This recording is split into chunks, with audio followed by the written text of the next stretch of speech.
어차피 노는 시간인데 돈 좀 불리면 어때요? 낮 2시부터 5시까지 손님 한 명 없는 오후 시간이 늘 무료했습니다. 20년 넘게 호프집을 운영했지만 이 시간만큼은 정말 지루했거든요. 그때 단골 손님이 건넨 명함 한 장, 성공한 자영업자들만의 모임이라는 말 한마디, 처음엔 작은 금액으로 시작했습니다. 그런데 몇 달 만에 눈에 띄게 불어나더군요. 3개월 만에 1,500의 수익을 냈습니다. 믿을 수 있나요? 저는 그게 진짜인 줄 알았습니다. 25년 가까이 성공한 자영업자의 안목을 믿었거든요. 하지만 결국 평생 모은 돈 전부를 잃었습니다. 지금 저는 목욕탕 탈의실에서 조용히 수건을 개고 있습니다. 도대체 저에게 무슨 일이 있었던 걸까요? 지금부터 그 악몽 같던 시간들을 들려드리겠습니다. 시청 전 구독과 좋아요를 누르시면 로또에 당첨되는 행운이 올 수 있습니다. 그리고 지금 어디에서 시청하고 계신지 댓글로 남겨주세요. 여러분의 이야기도 듣고 싶습니다. 그럼 지금부터 시작되는 이야기 속으로 함께 들어가 볼까요? 제 이름은 박현권입니다. 올해 55이고요. 지난 25년 가까운 세월을 이 동네에서 호프집을 운영해 왔습니다. 사람들은 저를 이 동네 터줏대감이라고 불렀어요. 매일 저녁이면 단골 손님들이 하나둘씩 찾아와 사장님, 여기요 하고 부르는 소리가 가게 안을 가득 채웠죠. 회사원들은 퇴근 후 이곳에서 하루의 스트레스를 풀었고 동네 어르신들은 소주 한 잔에 세상 이야기를 나눴습니다. 저는 그저 웃으며 안주를 나르고 맥주잔을 채워드리는 게 일상이었어요. 아내와 저는 딱 호흡이 맞았습니다. 아내는 주방에서 안주를 만들고 저는 홀에서 손님을 응대했죠. 말이 많이 필요 없었어요. 눈빛만 봐도 무엇이 필요한지 알 수 있었으니까요. 여보, 삼겹살 2인분 추가요? 알았어, 금방 나가. 그렇게 짧은 대화만으로도 충분했습니다. 20년 넘게 함께 일해온 사이니까요. 장사가 잘 될 때도 있었고 안 될 때도 있었지만 우리는 단 한 번도 빚을 지지 않았습니다. 성실하게 일하고 번 돈으로 아들 대학까지 보냈고 조금씩 모아서 작은 적금도 들었어요. 동네 사람들은 저를 믿었습니다.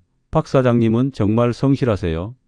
저 집은 장사를 참 깔끔하게 해. 그런 말들을 들을 때면 가슴이 뿌듯했죠.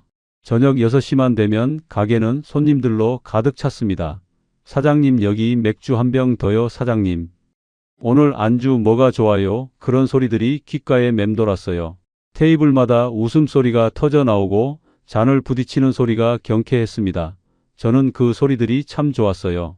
누군가의 하루를 조금이라도 행복하게 만들어준다는 게 자랑스러웠으니까요. 아내는 주방에서 늘 묵묵히 일했습니다. 설거지를 하면서도 안주를 만들면서도 저를 지켜봐 줬어요. 가끔 제가 힘들어 보이면 말없이 제 어깨를 토닥여줬죠. 오늘 손님 많았네. 그러게, 고생했어. 그게 전부였습니다. 하지만 그 짧은 대화 속에 서로에 대한 모든 마음이 담겨 있었어요. 하지만 낮 시간은 달랐습니다. 오후 2시부터 5시까지 그 시간만큼은 정말 무료했거든요. 손님이 한 명도 없었어요. 텅 빈 홀에 혼자 앉아 있으면 시간이 정말 안 갔습니다. 이 시간을 뭐라도 하면서 보낼 수 없을까? 그런 생각을 자주 했어요. 청소를 하고 정리를 해도 1시간이면 끝나니까요. 나머지 시간은 그냥 휴대폰만 만지작거리며 보냈죠. 가끔 아내가 주방에서 나와 물었습니다. 뭐해? 아무것도 안 해. 심심해. 그럼 좀 쉬어. 저녁에 또 바쁠 텐데. 아내 말이 맞았어요. 하지만 쉬는 것도 지루했습니다. 20년 넘게 일만 하며 살아온 사람이 갑자기 가만히 앉아 있으려니 몸이 근질근질했거든요. 그렇게 평범하고 무료한 낮 시간들이 반복되고 있었습니다. 그때만 해도 저는 이 지루함이 제 인생을 완전히 바꿔놓을 줄은 꿈에도 몰랐어요. 어느 날 오후였습니다. 언제나처럼 텅 빈 홀에 혼자 앉아 창밖을 멍하니 바라보고 있었죠. 그때 가게 문이 열리는 소리가 들렸습니다. 단골 손님 한 명이 들어왔어요. 3년 정도 다닌 손님이었는데 편견선 증권이라는 회사에 다닌다고 했던 것 같습니다. 보통은 저녁 시간에 회식으로 오는 사람이었는데 낮에 오는 건 처음이었어요. 사장님 계세요? 팀장님 어쩐 일이세요? 낮에는 처음이시네요. 오늘 휴가라서요. 지나가다가 들렀어요. 그는 환하게 웃으며 자리에 앉았습니다. 저는 물 한 잔을 따라 드렸죠. 낮에는 장사 안 하세요? 손님이 없어서요. 저녁에나 좀 붐비지. 아, 그럼 이 시간에는 좀 심심하시겠네요. 그렇죠. 뭐 할 것도 없고. 그가 잠시 저를 바라보더니 말했습니다. 사장님, 혹시 낮 시간 활용해서 돈 좀 불려보실 생각 없으세요? 그 한마디가 제 귀를 확 잡아 끌었습니다. 지루하게 보내던 낮 시간을 활용할 수 있다는 말이 묘하게 솔깃했거든요. 돈을 불린다는 게 무슨 말씀이신지. 요즘 자영업자분들 중에 낮 시간 활용해서 투자하시는 분들이 꽤 많거든요. 장사 안 되는 시간에 그냥 쉬시는 것보다 훨씬 낫죠. 투자라는 단어에 저는 조금 경계심이 들었습니다. 평생 장사만 해온 사람이 무슨 투자를 알겠어요. 저는 그런 거 잘 모르는데요. 아니에요. 어려운 거 아닙니다. 사장님같이 경험 많으신 분이면 충분히 하실 수 있어요. 그의 말투는 정중했고 강요하는 느낌도 없었어요. 오히려 저를 배려하는 것처럼 느껴졌죠. 한번 생각해 보세요. 제가 명함 드릴게요. 그는 명함을 꺼내 제게 건넸습니다. 편견선증권 투자자문팀 팀장이라고 적혀 있었어요. 혹시 관심 있으시면 연락 주세요. 성공한 자영업자들만 모이는 작은 모임이 있거든요. 성공한 자영업자들만 모이는 모임. 그 말이 묘하게 귓가에 맴돌았습니다. 저도 25년 가까이 장사를 해온 사람이니까 그런 모임에 들어갈 자격이 있다는 말처럼 들렸거든요. 알겠습니다. 생각해 볼게요. 네, 사장님, 그럼 저는 이만 가볼게요. 오늘 좋은 하루 되세요. 그는 웃으며 가게를 나갔습니다. 저는 손에 쥔 명함을 한참 동안 바라봤어요. 그날 밤 장사를 마치고 아내와 함께 정리를 하면서도 그 명함이 자꾸 머릿속에 떠올랐습니다. 하지만 아내에게는 말하지 않았어요. 아직 확실한 게 아니었으니까요. 오늘 손님 좀 많았네. 주말이라 그래. 아내는 언제나처럼 묵묵히 설거지를 했고 저는 테이블을 닦았습니다. 평범한 하루였죠. 하지만 제 주머니 속 명함 한 장이 제 인생을 완전히 바꿔놓을 씨앗이 될 줄은 그때 몰랐습니다. 명함을 받은 지 일주일쯤 지났을까요? 저는 여전히 낮 시간이 지루했습니다. 매일 오후 2시만 되면 텅 빈 홀에서 시간만 죽이고 있었거든요. 그날도 마찬가지였어요. 창밖을 멍하니 바라보며 앉아 있는데 휴대폰이 울렸습니다. 모르는 번호였지만 왠지 받아야 할 것 같았어요. 여보세요? 사장님, 저 편견선증권 팀장입니다. 기억하시죠? 아, 네 팀장님, 안녕하세요. 사장님, 그 후로 생각 좀 해보셨나 해서 전화 드렸어요. 사실 명함은 서랍에 넣어뒀지만 가끔 생각이 났었습니다. 낮 시간을 활용한다는 게 뭔지 궁금하기도 했고요. 아직 잘 모르겠어서요. 그러실 줄 알았습니다. 그래서 제가 오늘 오후에 한번 뵙고 자세히 설명드리고 싶은데 괜찮으실까요? 저는 잠시 망설였습니다. 하지만 어차피 할 일도 없는 오후였고 들어만 보는 거야 나쁠 게 없다는 생각이 들었어요. 네, 좋습니다. 몇 시쯤 오실 건가요? 2시 반쯤 괜찮으시겠어요? 네, 그럼 그때 뵙죠. 전화를 끊고 나니 약간 긴장이 됐습니다. 뭔가 새로운 일이 시작될 것만 같은 묘한 기대감도 있었고요. 2시 반이 되자 팀장이 정확히 들어왔습니다. 깔끔한 정장 차림에 서류 가방을 들고 있었어요. 사장님, 안녕하세요. 어서 오세요. 여기 앉으세요. 저는 커피를 2잔 내왔습니다. 그가 자리에 앉으며 환하게 웃었어요. 박 대표님, 이렇게 시간 내주셔서 감사합니다. 박 대표님, 그 순간 제 귀가 번쩍 뜨였습니다. 저를 대표님이라고 부른 건 처음이었거든요. 단골 손님들은 그냥 사장님이라고만 불렀는데 대표님이라는 호칭이 묘하게 기분 좋았어요. 아, 네, 뭐 할 일도 없는 시간이라. 박 대표님께서 이 동네에서 25년 가까이 장사하셨다고 들었습니다. 정말 대단하신 거 아시죠? 뭐 그냥 열심히 한 것뿐인데요. 아닙니다. 요즘 자영업이 얼마나 힘든데요. 그걸 25년 가까이 하셨다는 건 정말 능력이 있으시다는 겁니다. 그의 칭찬에 저도 모르게 어깨가 으쓱해졌습니다. 평소에는 그냥 일만 하느라 제가 뭘 잘했는지 생각해 본 적이 없었거든요. 사실 박 대표님 같은 분들이 저희가 찾는 분들입니다. 그게 무슨 말씀이신지 그가 가방에서 태블릿을 꺼냈습니다. 화면을 켜더니 보여줬어요. 이게 저희가 운영하는 VIP 투자 자문 채널입니다. 성공한 자영업자들만 초대하는 비공개 모임이에요. 화면에는 카카오톡 채팅방 같은 게 보였습니다. 사람들이 주식 이야기를 하고 있었어요. 보세요. 여기 계신 분들이 다 박 대표님처럼 오랫동안 사업하신 분들입니다. 연매출 3억 이상 자영업자분들만 초대하거든요. 연매출 3억 이상, 저희 가게도 그 정도는 됐습니다. 제가 그런 조건을 충족하는 사람이라는 게 뭔가 자랑스러웠어요. 여기 계신 분 중에는 프랜차이즈 대표님들도 계시고 건물주 사장님들도 계십니다. 그런 분들이 왜 이런 걸 하시는 거죠? 간단합니다. 다들 사업으로 돈을 버시잖아요. 그런데 그 돈을 그냥 은행에만 넣어두면 이자가 얼마 안 되니까요. 그래서 여유 자금으로 투자를 하시는 겁니다. 그 말이 일리가 있다고 생각됐습니다. 저도 적금을 들어뒀지만 이자가 정말 얼마 안 됐거든요. 하지만 저는 주식 같은 거 해본 적이 없어서요. 그래서 저희가 있는 겁니다. 박 대표님께서 직접 하시는 게 아니에요. 저희 전문 애널리스트들이 분석한 정보를 드리면 박 대표님은 그냥 버튼만 누르시면 됩니다. 버튼만 누르면 된다. 그 말이 참 쉽게 들렸어요. 그리고 박 대표님, 어차피 낮 시간에 노시잖아요. 이 시간 활용해서 돈 좀 불리시면 나중에 은퇴하셔도 여유롭게 사실 수 있어요. 그 말에 저는 조금 흔들렸습니다. 사실 55이면 이제 은퇴도 생각해야 할 나이였거든요. 아들도 대학 졸업하고 취직했으니 이제 저희 부부 노후를 준비할 때였죠. 일단 이거 한번 보세요. 그가 다시 화면을 넘겼습니다. 누군가의 계좌 인증 화면이었어요. 빨간 글씨로 수익률이 떡하니 박혀 있었습니다. 이분은 한 달 만에 30% 수익 내셨어요. 원래 2천만 원 넣으셨는데 지금 2,600이 됐죠. 30% 은행 1년 이자보다 훨씬 많았습니다. 물론 항상 이렇게 되는 건 아닙니다. 하지만 저희 정보력은 정말 확실하거든요. 그런데 이게 안전한 건가요? 물론입니다. 박 대표님, 저희 평견선증권은 정식 금융회사입니다. 그리고 이건 불법도 아니고 정상적인 투자 자문이에요. 그의 말투는 침착했고 확신에 차 있었습니다. 제가 걱정하는 부분들을 정확히 짚어서 설명해 줬어요. 일단 무료 체험부터 해보세요. 한 달 동안 저희 채팅방에 들어오셔서 분위기만 보시는 겁니다. 돈은 한 푼도 안 넣으셔도 돼요. 무료 체험이라는 말에 저는 안심이 됐습니다. 손해볼 게 없다는 생각이 들었거든요. 그럼 일단 한번 들어가 볼까요? 정말요? 박 대표님 현명하십니다. 그는 바로 제 휴대폰을 받아 카카오톡 채팅방 링크를 보냈습니다. 제가 클릭하자 채팅방에 입장됐어요. 대한민국 성공 자영업자 VIP 투자 연구소.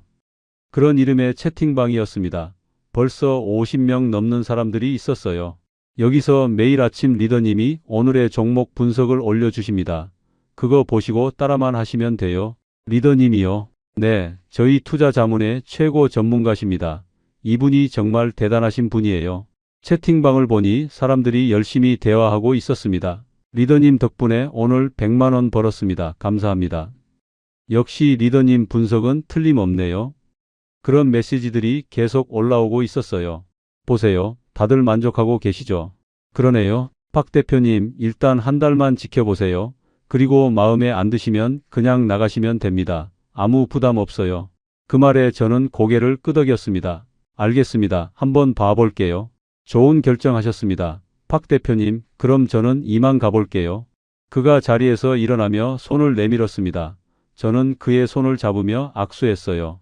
팀장님, 오늘 고맙습니다. 아닙니다. 박 대표님, 좋은 인연 만들어 갑시다. 그는 웃으며 가게를 나갔습니다. 저는 휴대폰 화면을 보며 채팅방을 계속 들여다봤어요. 아내가 주방에서 나와 물었습니다. 누가 왔었어? 아, 단골 손님 하나. 그냥 인사하러 왔대. 그래. 아내는 별로 관심 없다는 듯 다시 주방으로 들어갔습니다. 저는 아내에게 자세한 얘기는 하지 않았어요. 아직 확실한 게 아니었으니까요. 그날 밤 잠자리에 누워서도 채팅방을 들여다봤습니다. 사람들이 계속 수익 인증을 올리고 있었어요. 오늘 300만 원 수익. 이번 주에만 500 벌었습니다. 그런 메시지들이 끝없이 올라왔습니다. 저는 점점 빠져들고 있었어요. 다음 날 아침 채팅방에 리더라는 사람이 메시지를 올렸습니다. 여러분 좋은 아침입니다. 오늘의 시장 분석 시작하겠습니다. 그리고 길게 경제 상황과 주식 전망에 대해 설명했어요. 정말 전문가처럼 보였습니다. 오늘 추천 종목은 오오바이오입니다. 매수 타이밍은 오전 10시 정각입니다. 그 메시지가 뜨자 사람들이 일제히 반응했습니다. 리더님 감사합니다. 오늘도 믿고 갑니다. 저는 그냥 지켜만 봤어요. 아직 돈을 넣지 않은 상태였으니까요. 그날 오후 채팅방이 또 난리가 났습니다. 오오바이오 10% 상승했습니다. 리더님 대박입니다. 계좌 인증 사진들이 우르르 올라왔어요. 정말 다들 수익을 낸 것처럼 보였습니다. 저는 그걸 보면서 생각했어요. 진짜 되는구나. 이게 진짜였어. 그렇게 일주일이 지났습니다. 매일 아침 리더가 분석을 올렸고 저녁이면 사람들이 수익 인증을 했어요. 거의 매일 적중했습니다. 저는 점점 확신이 들었습니다. 이건 진짜다. 나도 해볼 만하다. 일주일 후 팀장에게서 다시 전화가 왔습니다. 박 대표님 어떠세요? 채팅방 분위기 괜찮으시죠? 네, 신기하네요. 정말 맞더라고요. 그러시죠? 저희 정보력은 의심하실 필요 없으십니다. 그런데 이제 어떻게 하는 건가요? 이제 본격적으로 시작하시면 됩니다. 박 대표님께서 편하신 금액으로 시작하시면 돼요. 편하신 금액, 저는 잠시 생각했습니다. 얼마 정도가 적당할까요? 보통 처음 하시는 분들은 1,000만 원 정도로 시작하십니다. 너무 작으면 수익도 작으니까요. 1,000만 원, 제게는 작지 않은 돈이었지만 불가능한 금액도 아니었습니다. 알겠습니다. 한번 해볼게요. 좋습니다. 그럼 제가 계좌 정보 보내드릴게요. 입금하시면 바로 시작하실 수 있습니다. 전화를 끊고 저는 통장을 확인했습니다. 적금이 좀 있었어요. 1,000만 원 정도는 뺄 수 있었습니다. 저는 아내 몰래 적금을 해지했습니다. 그리고 팀장이 알려준 계좌로 송금했어요. 입금 완료됐습니다. 제가 메시지를 보내자 바로 답장이 왔습니다. 확인했습니다. 박 대표님 환영합니다.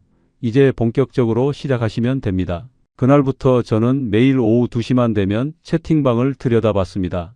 리더가 올리는 정보를 확인하고 버튼을 눌렀어요. 그리고 놀라운 일이 일어났습니다. 일주일 만에 1,000만 원이 1,200만 원이 됐어요. 200만 원, 제가 한 달 장사해서 남는 순이익과 비슷한 금액이었습니다. 그걸 일주일 만에 번 거예요. 저는 흥분했습니다. 이게 진짜구나. 진짜 되는구나. 아내에게는 여전히 말하지 않았어요. 좀 더 확실해지면 그때 깜짝 놀라게 해주고 싶었습니다. 한 달이 지났습니다. 제 계좌는 1,200만 원에서 1,500만 원이 됐어요. 500만 원의 수익, 저는 믿을 수가 없었습니다. 아무것도 안 하고 그냥 버튼만 눌렀을 뿐인데 말이죠. 매일 오후가 기다려졌습니다. 손님 없는 지루한 시간이 이제는 가장 설레는 시간이 됐어요. 2시만 되면 저는 구석 테이블에 앉아 휴대폰을 켰습니다. 채팅방을 확인하고 리더의 메시지를 기다렸죠. 오늘의 매수 타이밍은 오후 2시 30분입니다. 메시지가 뜨면 저는 정확히 그 시간에 버튼을 눌렀어요. 그러면 저녁쯤 되면 계좌의 숫자가 불어나 있었습니다. 마법 같았어요. 정말 마법 같았습니다. 아내가 가끔 물었습니다. 요즘 휴대폰만 보네. 아, 뉴스 좀 보고 있어. 그래, 눈 나빠지니까 너무 오래 보지 마. 아내는 의심하지 않았어요. 저를 믿었으니까요. 2달째 되던 어느 날 팀장에게서 전화가 왔습니다. 박 대표님, 요즘 수익 괜찮으시죠? 네, 정말 신기해요. 이렇게 쉽게 되는 줄 몰랐습니다. 그러시죠? 그런데 박 대표님, 지금 정말 좋은 기회가 왔습니다. 무슨 기회요? 사실 지금 박 대표님께서 넣으신 금액으로는 큰 수익을 내기 어렵습니다. 1,000만 원으로 500 버신 거 대단하신 거예요. 하지만 금액이 크면 수익도 그만큼 커지잖아요. 그 말이 맞았습니다. 저도 생각해 봤거든요. 만약 1억을 넣었다면 지금쯤 5천만 원을 벌었을 거라고요. 그런데 제가 당장 큰 돈이 없는데요. 박 대표님, 가게 운영하시면서 여유 자금 있으시잖아요. 그걸 잠깐만 활용하시는 겁니다. 가게 운영 자금, 그건 절대 건드리면 안 되는 돈이었습니다. 그건 좀 그런데요. 박 대표님, 지금 정말 큰 기회입니다. 다음 주에 정말 확실한 정보가 들어왔거든요. 이번 한 번만 크게 해보시면 어떻습니까? 얼마나 확실한데요? 최소 30%는 보장합니다. 박 대표님, 2억 넣으시면 6천만 원 버시는 겁니다. 6천만 원, 그 금액이 제 머릿속에서 맴돌았습니다. 6천만 원이면 1년 순이익이었어요. 하지만 위험하지 않을까요? 박 대표님, 지난 2달 보셨잖아요. 저희가 한 번이라도 틀린 적 있습니까? 맞았습니다. 단 한 번도 틀린 적이 없었어요. 그리고 이건 일주일만 하시는 겁니다. 일주일 후에 바로 빼시면 돼요. 그럼 가게 운영하는데 아무 지장 없으시잖아요. 일주일, 그 정도면 괜찮을 것 같았습니다. 좀 생각해 볼게요. 네, 박 대표님. 하지만 이 기회는 다음 주까지만 유효합니다. 그 이후엔 어떻게 될지 모르거든요. 전화를 끊고 저는 고민에 빠졌습니다. 머릿속으로 계산기를 두드렸어요. 2억을 넣으면 6천만 원, 그럼 총 2억 6천이 되는 거고, 그 돈이면 아들 결혼 자금도 넉넉하게 줄 수 있고, 우리 노후 자금도 확실하게 마련되는 거였습니다. 하지만 가게 운영 자금을 빼는 건 위험했어요. 만약 급하게 재료를 사야 하거나 문제가 생기면 어떡하나? 그날 밤 잠이 안 왔습니다. 계속 6천만 원이라는 숫자가 머릿속을 떠나지 않았어요. 다음 날 아침 저는 결심했습니다. 해보자. 지난 2달 동안 완벽했잖아. 이번에도 될 거야. 저는 은행에 갔습니다. 통장에 있던 가게 운영 자금 8천만 원을 확인했어요. 이것만 있으면 2억을 만들 수 있어. 저는 적금을 더 해지하고 2억을 만들었습니다. 손이 떨렸지만 결심은 확고했어요. 계좌로 송금을 마치고 팀장에게 연락했습니다. 입금했습니다. 확인했습니다. 박 대표님, 정말 현명한 선택하셨어요. 다음 주에 결과 보시면 깜짝 놀라실 겁니다. 그날부터 일주일 저는 계좌만 들여다봤습니다. 숫자가 조금씩 움직이는 게 보였어요. 2억 1천, 2억 2천, 2억 3천, 매일매일 1천만 원씩 불어나고 있었습니다. 저는 흥분을 감출 수가 없었어요. 이대로만 가면 정말 6천만 원을 버는 거야. 아내는 제가 요즘 이상하다는 걸 눈치챘습니다. 요즘 왜 그래? 무슨 좋은 일 있어? 아니 그냥 기분이 좋아서. 장사가 잘 돼. 응, 그런 것 같아. 거짓말이었습니다. 하지만 곧 진실이 될 거라고 생각했어요. 일주일만 지나면 아내에게 모든 걸 말하고 깜짝 놀라게 해줄 수 있을 테니까요. 나흘째 되던 날 계좌는 2억 5천만 원이 돼 있었습니다. 5천만 원 수익 거의 다 왔어요. 저는 이미 그 돈으로 뭘 할지 계획을 세우고 있었습니다. 아들한테 3천 주고 나머지는 노후 자금으로 묵혀두자. 그럼 우리 평생 편하게 살 수 있을 거야.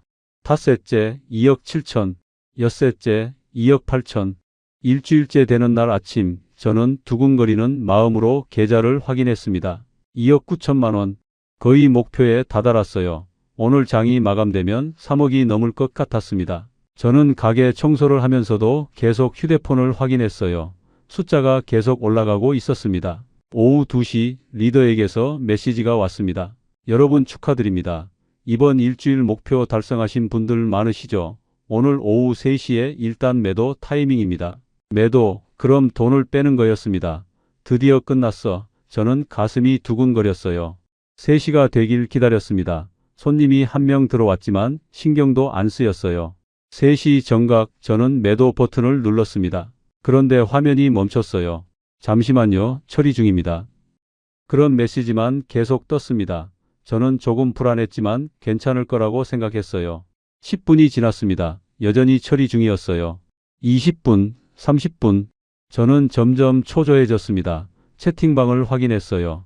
다른 사람들도 비슷한 상황이었습니다. 저도 매도가 안 돼요. 시스템 오류인가요? 그때 리더가 메시지를 올렸습니다.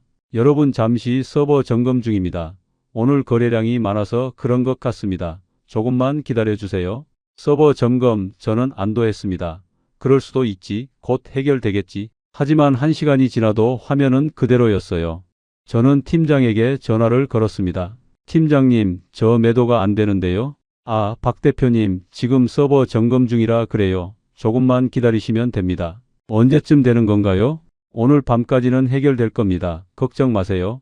전화를 끊고 저는 불안한 마음으로 기다렸습니다. 저녁 영업시간이 됐습니다. 손님들이 하나둘 들어왔지만 저는 제대로 응대할 수가 없었어요. 사장님, 여기 맥주 한 병이요. 네, 금방 갖다 드릴게요.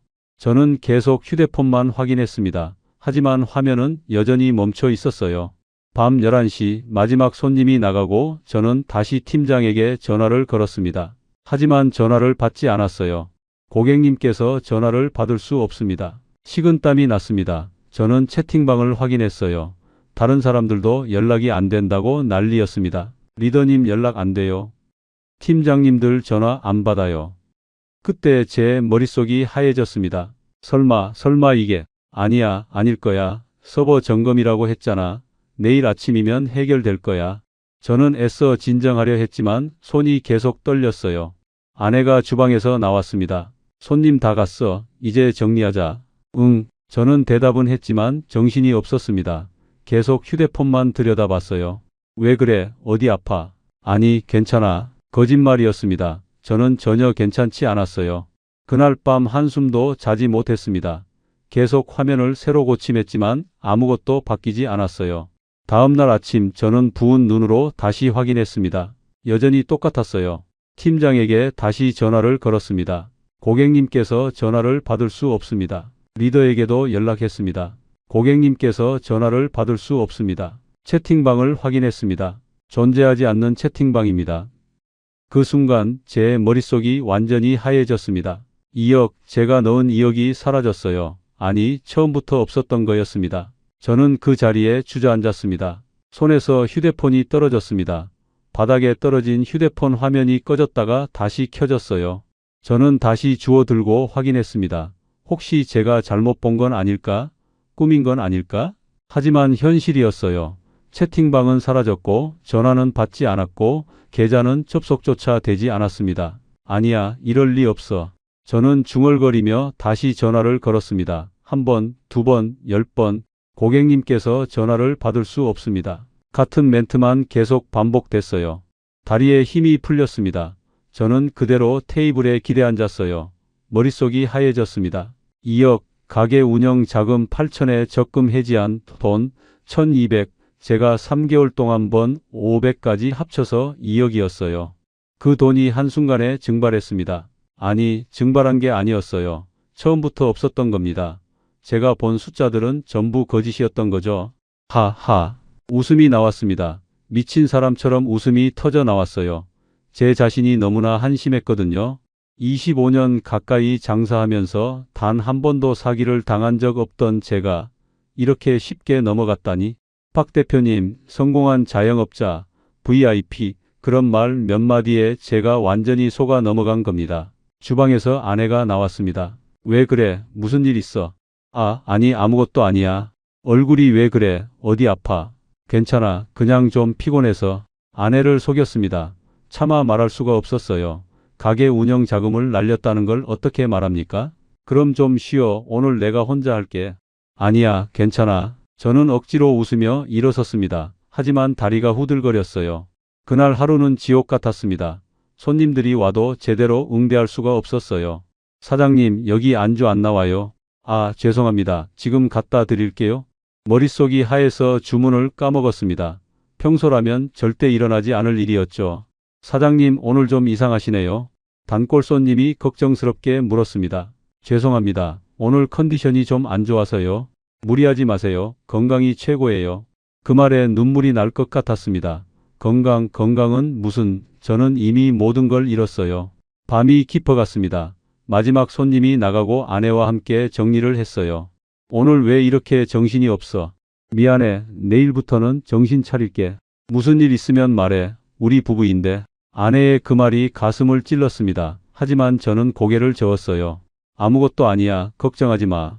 집에 돌아와서도 잠을 이룰 수가 없었습니다. 천장만 뚫어지게 바라봤어요. 어떡하지? 이제 어떡하지? 가게 운영 자금이 없으면 재료를 살 수가 없습니다. 다음 주면 재료 대금을 결제해야 하는데 통장이 텅 비어 있었어요.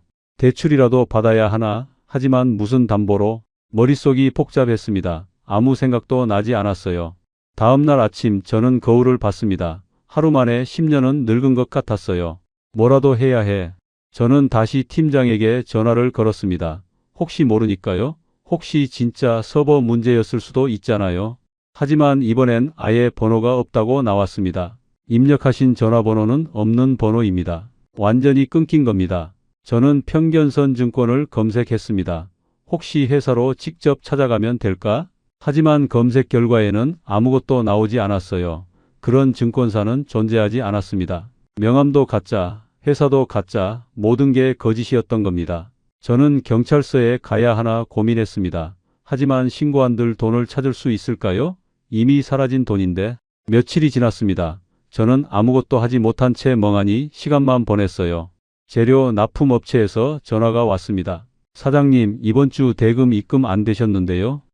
죄송합니다. 제가 깜빡했네요. 내일 바로 넣을게요. 네, 사장님 항상 잘 지키셨는데 오늘은 어쩐 일이세요? 전화를 끊고 저는 한숨을 쉬었습니다. 내일 입금, 무슨 돈으로? 저는 통장을 다시 확인했습니다. 남은 돈은 300만 원이 전부였어요. 재료 대금은 500인데 카드라도 긁어야 하나? 하지만 카드값도 다음 달엔 나가야 하는데 머릿속이 복잡했습니다. 그날 저녁 저는 결심했습니다. 대출을 받아야겠다고. 다음 날 아침 일찍 은행에 갔습니다. 신용대출 상담을 신청했어요. 어느 정도 필요하십니까? 2천만 원 정도요. 담보가 있으십니까? 가게 운영 중입니다. 상담원이 제 신용을 조회했습니다. 다행히 신용은 괜찮았어요. 승인 가능합니다. 하지만 금리가 조금 높습니다. 얼마나요? 연 12% 정도 될 것 같습니다. 12% 높았지만 선택의 여지가 없었습니다. 알겠습니다. 진행해 주세요. 서류에 사인을 했습니다. 펜을 쥔 손이 떨렸어요. 평생 빚 없이 살아온 제가 대출을 받다니 승인됐습니다. 2천만 원 입금해 드렸습니다. 감사합니다. 저는 고개를 숙였습니다. 감사하다는 말이 나올 상황이 아니었지만 입에서 저절로 나왔어요. 은행을 나오는데 다리에 힘이 없었습니다. 저는 2천만 원을 빌렸지만 문제가 해결된 게 아니었어요. 오히려 더 깊은 구렁텅이에 빠진 것 같았습니다. 재료 대금을 결제하고 나니 1,500만 원이 남았습니다. 이 돈으로 당분간 버텨야 했어요. 하지만 매달 대출 이자가 20만 원씩 나갔습니다. 게다가 원금도 갚아야 했죠. 어떻게든 해야 해. 저는 스스로에게 다짐했습니다. 장사를 더 열심히 하면 되지. 25년 해온 일인데 못할 게 뭐가 있어. 하지만 현실은 달랐습니다. 요즘 경기가 안 좋아서 손님이 줄고 있었거든요. 예전 같으면 꽉 찼을 주말에도 반밖에 안 찼습니다. 매출이 눈에 띄게 떨어졌어요. 왜 이렇게 손님이 없지? 아내도 걱정스러운 표정이었습니다. 요즘 다들 힘든가 봐.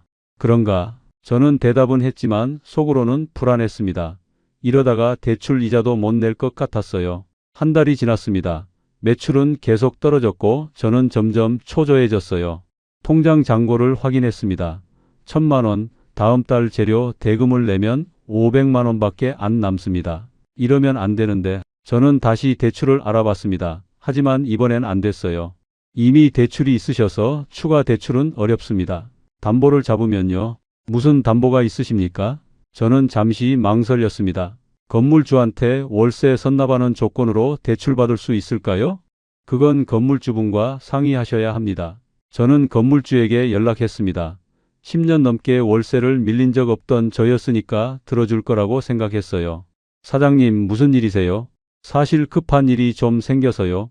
월세를 1년치 선납하는 조건으로 대출 좀 받을 수 있을까요? 얼마나 필요하신데요? 2억 정도요.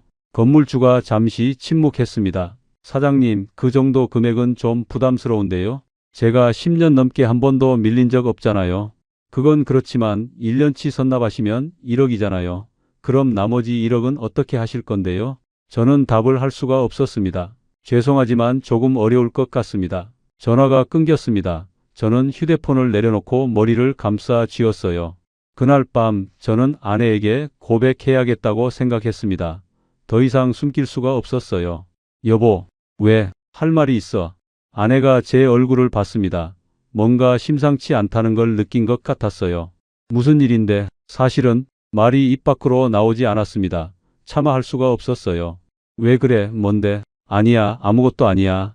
저는 결국 말하지 못했습니다. 비겁했지만 용기가 나지 않았어요. 며칠 더 지났습니다. 상황은 나아지지 않았습니다. 오히려 더 나빠졌어요. 통장 잔고는 200만 원까지 떨어졌고 다음 주면 또 재료 대금을 내야 했습니다. 저는 더 이상 버틸 수가 없었어요. 그날도 평소처럼 오후였습니다. 저녁 영업을 준비하고 있었어요. 테이블을 닦고 의자를 정리하고 메뉴판을 세워 놓았습니다. 기계적으로 움직였어요. 오후 3시 42분 휴대폰이 울렸습니다. 재료 납품 업체였어요. 사장님, 이번 주 대금이 또 안 들어왔는데요. 아, 죄송합니다. 지금 바로 처리하겠습니다. 사장님, 이번이 두 번째입니다. 다음에 또 이러시면 거래가 어려울 수 있습니다. 알겠습니다. 정말 죄송합니다. 전화를 끊고 저는 통장을 확인했습니다. 150만 원, 재료 대금은 500만 원이었어요. 350만 원이 부족했습니다. 어떡하지? 저는 그 자리에 주저앉았습니다. 더 이상 방법이 없었어요. 카드를 긁을까? 하지만 카드 한도도 이미 다 찼습니다. 친구한테 빌릴까? 하지만 뭐라고 말하죠? 투자 사기 당했다고? 머릿속이 하얘졌습니다. 그때 가게 문이 열렸습니다. 단골 손님이었어요. 사장님, 안녕하세요. 저는 얼어붙었습니다. 일어날 힘조차 없었어요. 사장님, 괜찮으세요?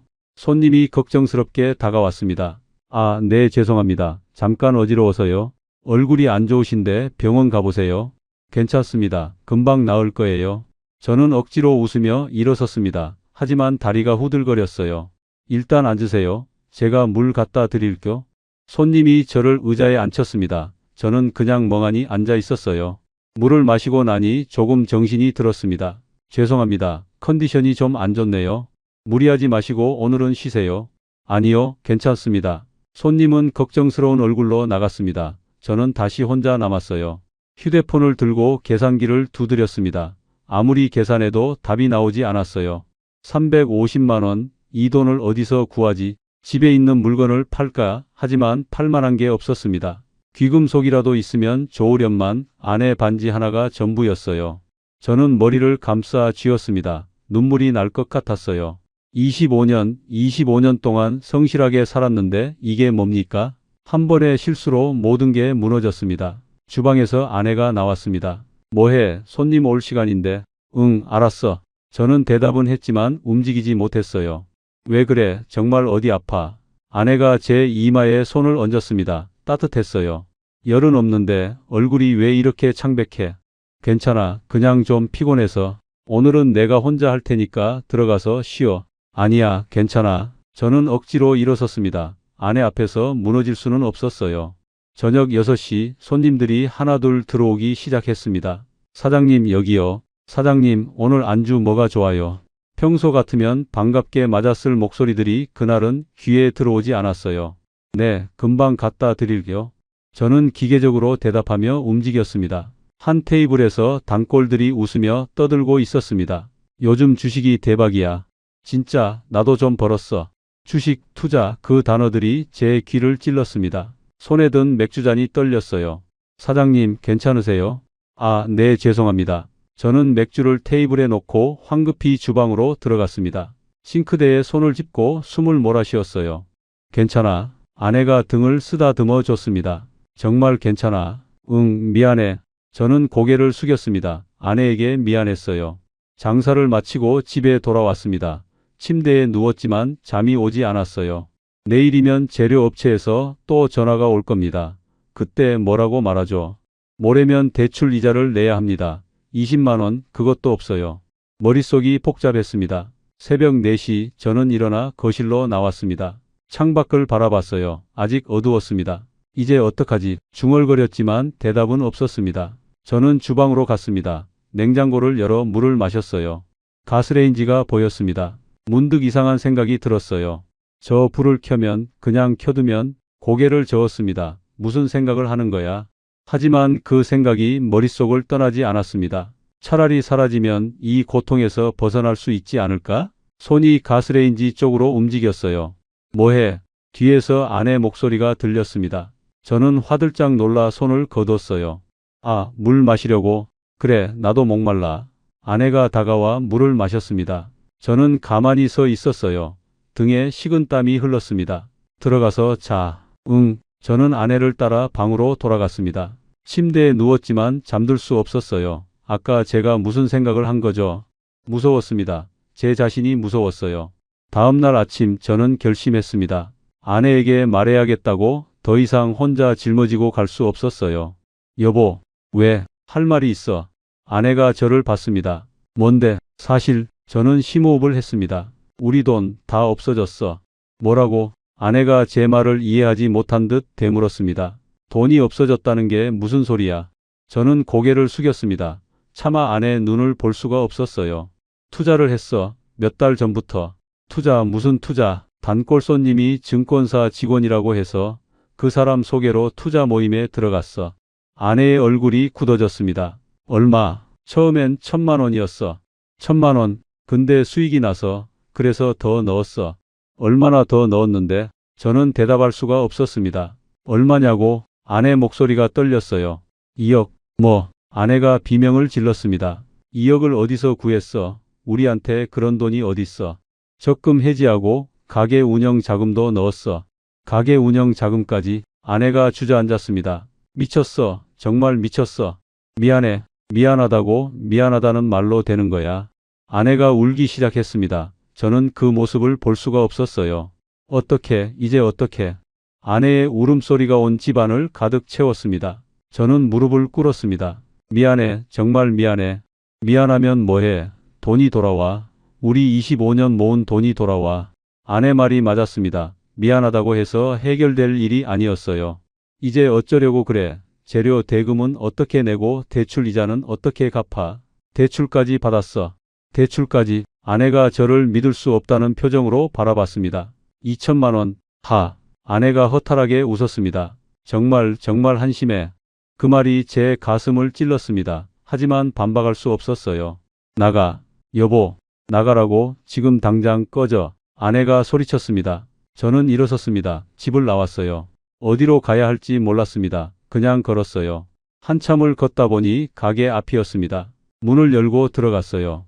텅 빈 홀이 저를 맞았습니다. 저는 구석 테이블에 앉았습니다. 아무 생각도 나지 않았어요. 시간이 얼마나 지났을까요? 어둑어둑해졌습니다. 영업시간이었지만 문을 열 생각이 나지 않았어요. 휴대폰이 울렸습니다. 아내였어요. 받지 않았습니다. 또 울렸습니다. 이번에도 받지 않았어요. 세 번째 울렸을 때 받았습니다. 어디야? 가게. 들어와. 싫어. 나 여기 있을래. 들어오라니까. 전화가 끊겼습니다. 저는 휴대폰을 내려놓았습니다. 주방으로 걸어갔어요. 불을 켰습니다. 가스레인지에서 파란 불꽃이 일어났습니다. 저는 그 불을 멍하니 바라봤어요. 이렇게 끝내면 모든 게 끝나는 걸까? 아내는 보험금이라도 받을 수 있을까? 아니, 자살은 보험금이 안 나온다고 했던가? 그럼 아내는 혼자 빚만 떠안게 되는 건가? 머릿속이 복잡했습니다. 저는 바닥에 주저앉았습니다. 가스불을 계속 켜두었어요. 파란 불꽃이 흔들렸습니다. 눈물이 흘렀어요. 미안해. 누구한테 하는 말인지 몰랐습니다. 아내한테, 아들한테, 제 자신한테. 정말 미안해. 그렇게 앉아 있는데 가게 문이 열렸습니다. 뭐해? 아내였어요. 왜 왔어? 불 꺼. 아내가 다가와 가스레인지를 껐습니다. 일어나. 싫어. 일어나라고. 아내가 제 팔을 잡아 끌었습니다. 놔줘. 안 놔. 아내도 울고 있었어요. 왜 우는데? 바보같이, 정말 바보같이. 아내가 저를 껴안았습니다. 죽으면 안 돼. 하지만 죽으면 안 된다고? 내가 죽으면 나는 어떡해? 아내 품에서 저도 울었습니다. 25년을 함께 살아온 사람이었습니다. 미안해. 정말 미안해. 그만 울어. 아내가 제 등을 토닥였습니다. 이제 어떡하지? 몰라. 나도 몰라. 하지만 일단 살아야지. 아내 말이 맞았습니다. 살아야 했어요. 우리는 그렇게 한참을 주방 바닥에 앉아 있었습니다. 얼마나 지났을까요? 아내가 일어섰어요. 집에 가자. 응. 저는 아내 손을 잡고 일어섰습니다. 집으로 돌아가는 길 아내가 말했습니다. 가게 팔자. 뭐? 가게 팔아서 빚부터 갚자. 하지만 이 가게가 우리한테 전부인데. 이미 전부 잃었잖아. 가게라도 팔아야 최소한 빚은 갚지. 아내 말이 맞았습니다. 알았어. 저는 고개를 끄덕였습니다. 다음 날 부동산에 갔습니다. 가게 내놓으려고요? 권리금 얼마에 하실 건가요? 8천에 내놓았으면 합니다. 25년 가꾼 가게였습니다. 하지만 요즘 경기가 안 좋아서 잘 팔릴지 모르겠다고 했어요. 일단 내놓아 보시죠. 한 달이 지났습니다. 문의는 몇 건 왔지만 계약까지 가지 않았어요. 너무 비싸다고 하시네요. 그럼 얼마에 하면 될까요? 6천 정도면 될 것 같습니다. 6천, 2천이나 깎인 가격이었습니다. 알겠습니다. 그렇게 해주세요. 가격을 내리자 일주일 만에 계약이 됐습니다. 6천만 원, 그 돈으로 대출 2천을 갚고 밀린 재료비를 정리했어요. 남은 돈은 3천 조금 넘었습니다. 이제 어떡하지? 아내와 마주 앉아 통장을 봤습니다. 일단 월세방 구하자. 그래, 우리는 도시 외곽에 작은 월세방을 구했습니다. 보증금 500에 월세 30만 원, 남은 돈은 2,500 정도였습니다. 당분간은 이걸로 버티자. 그래, 나는 뭐라도 일자리 알아볼게. 아내가 말했습니다. 미안해. 그만 미안하다고 해. 이제 앞만 보자. 아내는 강했습니다. 저보다 훨씬 강했어요. 가게를 넘긴 날 저는 마지막으로 가게를 둘러봤습니다. 25년을 여기서 보냈어요. 손때 묻은 테이블들, 달아빠진 의자들, 주방 싱크대, 모든 게 추억이었습니다. 가자. 아내가 제 손을 잡았습니다. 응, 우리는 가게 문을 닫았어요. 뒤돌아보지 않으려 했지만 자꾸만 뒤를 돌아보게 됐습니다. 25년의 시간이 그렇게 끝났습니다. 월세방으로 이사한 첫날 밤 저는 잠을 이룰 수 없었어요. 좁은 방이 답답했습니다. 아내는 옆에서 잠들어 있었어요. 창밖을 바라봤습니다. 별이 보였어요. 예전엔 언제 별을 봤는지 기억도 안 났습니다. 다음 날부터 일자리를 알아봤습니다. 55, 특별한 기술도 없는 나이에 할 수 있는 일이 뭐가 있을까요? 경비원 자리를 알아봤습니다. 나이가 좀 많으시네요. 60도 안 됐는데요. 요즘은 50대 초반 분들도 많이 지원하세요. 안 된다는 말이었습니다. 편의점 알바도 알아봤어요. 야간 근무 가능하세요? 네, 가능합니다. 그런데 체력이 괜찮으실까요? 이것도 안 된다는 뜻이었습니다. 일주일이 지났습니다. 아무 데서도 연락이 오지 않았어요. 아내는 청소 일자리를 구했습니다. 내일부터 나가. 어디? 아파트 계단 청소. 그런 힘든 일을. 괜찮아, 할만해. 아내는 웃었지만 눈가에 그늘이 져 있었습니다. 저는 더 초조해졌어요. 또 며칠이 지났습니다. 통장 잔고가 조금씩 줄어들고 있었어요. 아내 청소 일로 버는 돈은 한 달에 100만 원 정도였습니다. 월세 30에 생활비까지 하면 빠듯했어요. 어느 날 아침 저는 목욕탕 앞을 지나다 구인 광고를 봤습니다. 때밀이 구함. 망설였습니다. 평생 서비스업을 했지만 때밀이는 다른 차원이었어요. 하지만 선택의 여지가 없었습니다. 안으로 들어갔습니다. 일 배우러 왔습니다. 나이가 어떻게 되세요? 55입니다. 체력 괜찮으세요? 네, 괜찮습니다. 주인이 저를 위아래로 훑어봤습니다. 일주일 연수 기간 거치고 괜찮으면 정식으로 채용하겠습니다. 감사합니다. 저는 고개를 숙였습니다. 다음 날부터 일을 시작했습니다. 처음엔 낯설었어요. 다른 사람 몸을 벗겨주고 때를 미는 게. 하지만 시키는 대로 했습니다. 손에 힘을 줘야지. 선배가 가르쳐 줬어요. 네, 알겠습니다. 저는 열심히 배웠습니다. 일주일이 지났습니다. 괜찮아요. 내일부터 정식으로 나오세요. 감사합니다. 하루에 5만 원, 한 달이면 150 정도 벌 수 있었습니다. 많지 않았지만 없는 것보다는 나았어요. 매일 새벽 6시에 일어났습니다. 목욕탕에 가서 탈의실을 정리했어요. 손님들이 오면 때를 밀어줬습니다. 아저씨, 등 좀 세게 밀어주세요. 네. 저는 묵묵히 일했습니다. 가끔 아는 얼굴이 보일까봐 두려웠어요. 모자를 깊이 눌러쓰고 고개를 숙였습니다. 어느 날 정말 아는 얼굴을 봤습니다. 예전 가게 단골 손님이었어요. 저는 얼른 고개를 돌렸습니다. 아저씨, 때 좀 밀어주세요. 그 손님이 저를 불렀습니다. 피할 수 없었어요. 네. 저는 다가갔습니다. 손님이 제 얼굴을 봤습니다. 사장님. 저는 대답할 수 없었습니다. 여기서 일하세요? 네. 가게는요? 팔았습니다. 그렇구나. 어색한 침묵이 흘렀습니다. 열심히 하세요. 네, 감사합니다. 저는 기계적으로 때를 밀었습니다. 그 손님이 나간 후 저는 탈의실 구석에 앉았습니다. 가슴이 아팠어요. 25년 호프집 사장에서 목욕탕 때밀이로 제 인생이 이렇게 바뀔 줄 누가 알았겠습니까? 하지만 살아야 했습니다. 집에 돌아오는 길 편의점에 들렀습니다. 계란 한 판과 라면 몇 개를 샀어요. 예전엔 생각도 안 하고 사던 것들인데 이제는 하나하나 가격을 보고 샀습니다. 집에 도착했습니다. 아내가 먼저 와 있었어요. 힘들었어. 아니, 괜찮아. 아내가 저녁을 차리고 있었습니다. 된장찌개 하나가 전부였어요. 먹자. 응. 우리는 마주 앉아 밥을 먹었습니다. 예전엔 매일 손님들 상 차리느라 정신없었는데 이제는 이렇게 단둘이 조용히 밥을 먹었어요. 맛있어. 그래. 아내가 웃었습니다. 저는 아내 손을 봤습니다. 주름지고 거칠었어요. 25년 동안 주방에서 일하며 생긴 흔적들이었습니다. 평생 무리를 하고 기름에 데이고 칼에 베이면서도 한 번도 힘들다는 소리를 하지 않았어요. 그런 아내를 제가 이 지경으로 만들었습니다. 미안해. 또 시작이야. 정말 미안해. 그만해. 이제 됐어. 아내가 제 손을 잡았습니다. 따뜻했어요. 우리 잘 될 거야.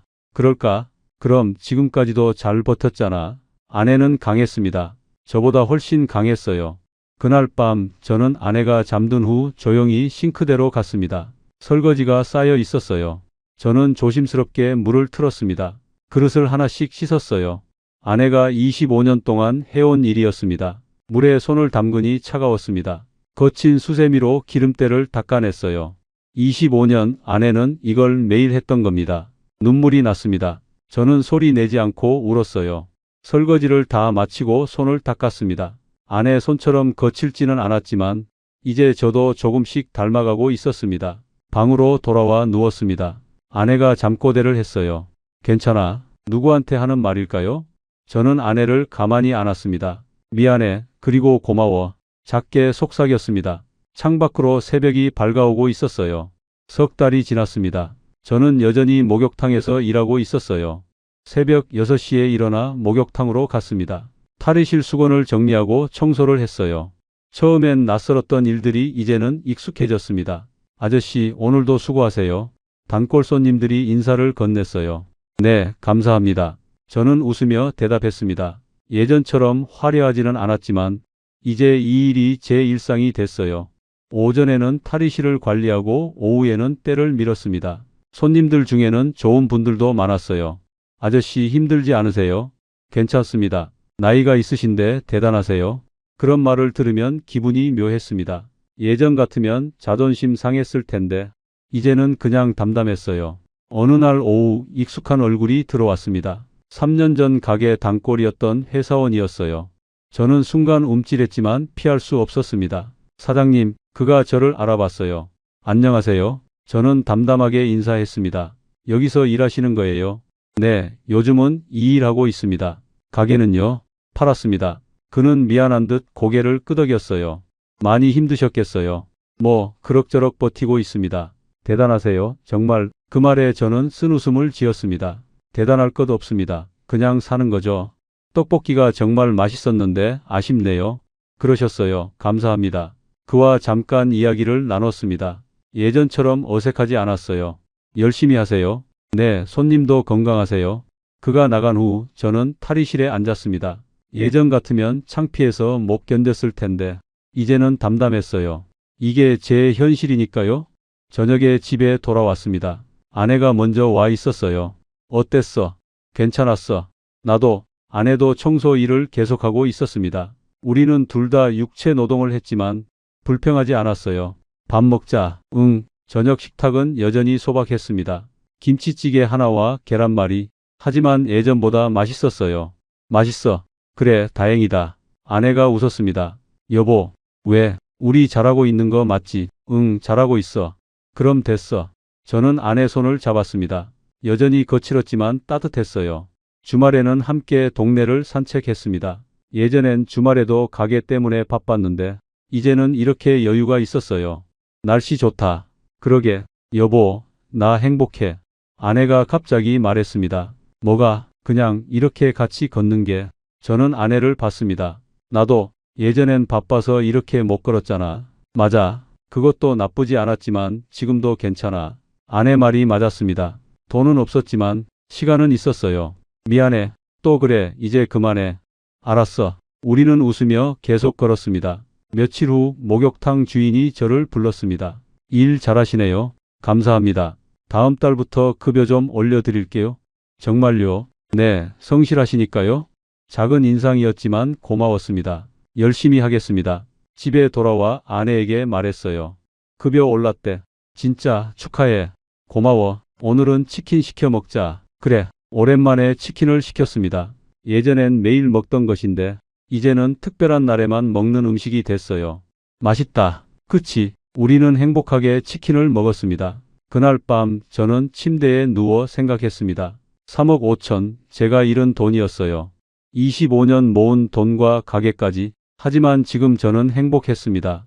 돈은 없었지만 아내가 있었고 건강이 있었고 일할 수 있는 몸이 있었어요. 여보, 자. 응, 잘 자. 아내가 먼저 잠들었습니다. 저는 아내 잠든 얼굴을 봤어요. 주름이 늘었지만 여전히 예뻤습니다. 창밖으로 달빛이 들어왔어요. 저는 눈을 감았습니다. 내일도 새벽 6시에 일어나야 했어요.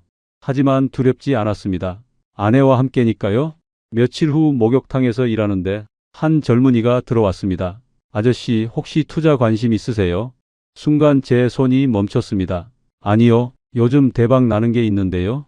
관심 없습니다. 잠깐만 들어보세요. 저는 그를 똑바로 봤습니다. 젊은 친구, 세상에 쉽게 버는 돈은 없어요.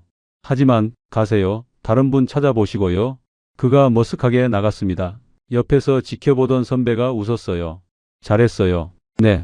요즘 그런 사기꾼들 많더라고요. 그러게요. 저는 다시 수건을 개기 시작했습니다. 한 장 한 장 정성스럽게. 이게 제 일이니까요. 저녁에 집에 돌아와 아내에게 말했습니다. 오늘 투자 권유하는 사람 왔어. 그래, 뭐라고 했는데? 안 한다고 했지. 잘했어. 응, 다신 안 속아. 그래, 우리 이제 이렇게 살자. 응, 그래. 우리는 저녁을 먹었습니다. 오늘도 김치찌개였지만 맛있었어요. 밥을 먹고 설거지를 하는데 아내가 제 옆으로 왔습니다. 내가 할게. 아니야, 내가 할게. 같이 하자. 그래. 우리는 함께 설거지를 했습니다. 물소리가 경쾌했어요. 여보, 왜? 우리 잘 될 거야. 응, 그럼 지금도 잘하고 있고. 맞아. 설거지를 마치고 거실에 앉았습니다. 작은 월세방이었지만 우리 집이었어요. TV 볼까?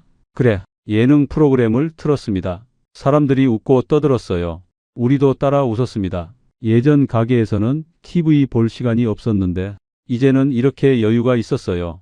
재밌다. 그치? 시간이 흘렀습니다. 어느덧 자정이 가까워졌어요. 자러 가자. 응. 침대에 누웠습니다. 아내가 제 손을 잡았어요. 오늘 하루도 수고했어. 당신도 내일도 힘내자. 응. 우리는 눈을 감았습니다. 창밖으로 별이 보였어요. 예전엔 볼 수 없었던 별들이었습니다. 저는 생각했습니다. 3억 5천을 잃었지만 저는 더 귀한 걸 되찾았어요. 아내와 함께하는 평범한 일상. 그게 진짜 행복이었습니다. 돈으로는 살 수 없는 것들. 이제야 알게 됐습니다. 새벽이 밝아오고 있었어요. 내일도 목욕탕에 가야 했습니다. 하지만 두렵지 않았어요. 수건을 개고 청소를 하고 때를 밀면서 저는 다시 살아가고 있었으니까요. 25년 호프집 사장에서 55 목욕탕 직원으로 제 인생은 완전히 바뀌었습니다. 하지만 후회하지 않습니다. 이 과정을 거치며 진짜 중요한 게 뭔지 알게 됐으니까요. 여러분, 세상에 쉽게 버는 돈은 없습니다. 박 대표님, VIP, 성공한 자영업자, 그런 달콤한 말에 속지 마세요. 특히 가족 몰래 하는 투자는 절대 좋은 결과를 가져오지 못합니다. 저처럼 25년 모은 걸 한순간에 잃지 마세요. 욕심을 버리세요. 지금 가진 것에 감사하세요. 그게 진짜 행복입니다. 우리의 이 사연이 마음에 남았다면 좋아요를 눌러주세요. 그리고 소중한 사람들과 함께 이 이야기를 나눠주시길 바랍니다. 여러분의 한마디가 누군가에겐 큰 위로가 될 수 있습니다. 영상이 마음에 드셨다면 구독과 좋아요 응원 부탁드립니다. 감사합니다. 여보, 나 여기서 못 살겠어. 제발 올라가자. 아내가 눈물을 흘리며 말하는 순간 저는 모든 걸 깨달았습니다. 퇴직금과 평생 모은 저축을 모두 쏟아부은 제주 전원주택이 우리를 행복하게 해줄 거라 믿었는데 채 1년도 안 돼서 아내는 쓰러졌고 저는 무릎이 망가졌고 집은 곰팡이 천지가 됐습니다. 김포공항에서 20년 넘게 시설 관리한 사람이 집 하나 못 관리하겠어? 제 착각이었습니다. 딸이 병원 가까운 곳으로 가라고 했을 때, 아내가 렌트부터 살아보자고 했을 때 전부 무시했죠. 그 결과는요? 절반도 안 되는 가격에 팔 기회마저 놓쳤고 지금은 통장에 몇백만 원만 남았습니다. 도대체 저에게 무슨 일이 있었던 걸까요? 지금부터 그 제주 악몽을 들려드리겠습니다. 시청 전 구독과 좋아요를 누르시면 로또에 당첨되는 행운이 올 수 있습니다. 그리고 지금 어디에서 시청하고 계신지 댓글로 남겨주세요. 여러분의 이야기도 듣고 싶습니다. 그럼 지금부터 시작되는 이야기 속으로 함께 들어가 볼까요? 제 이름은 권종순, 올해 65입니다.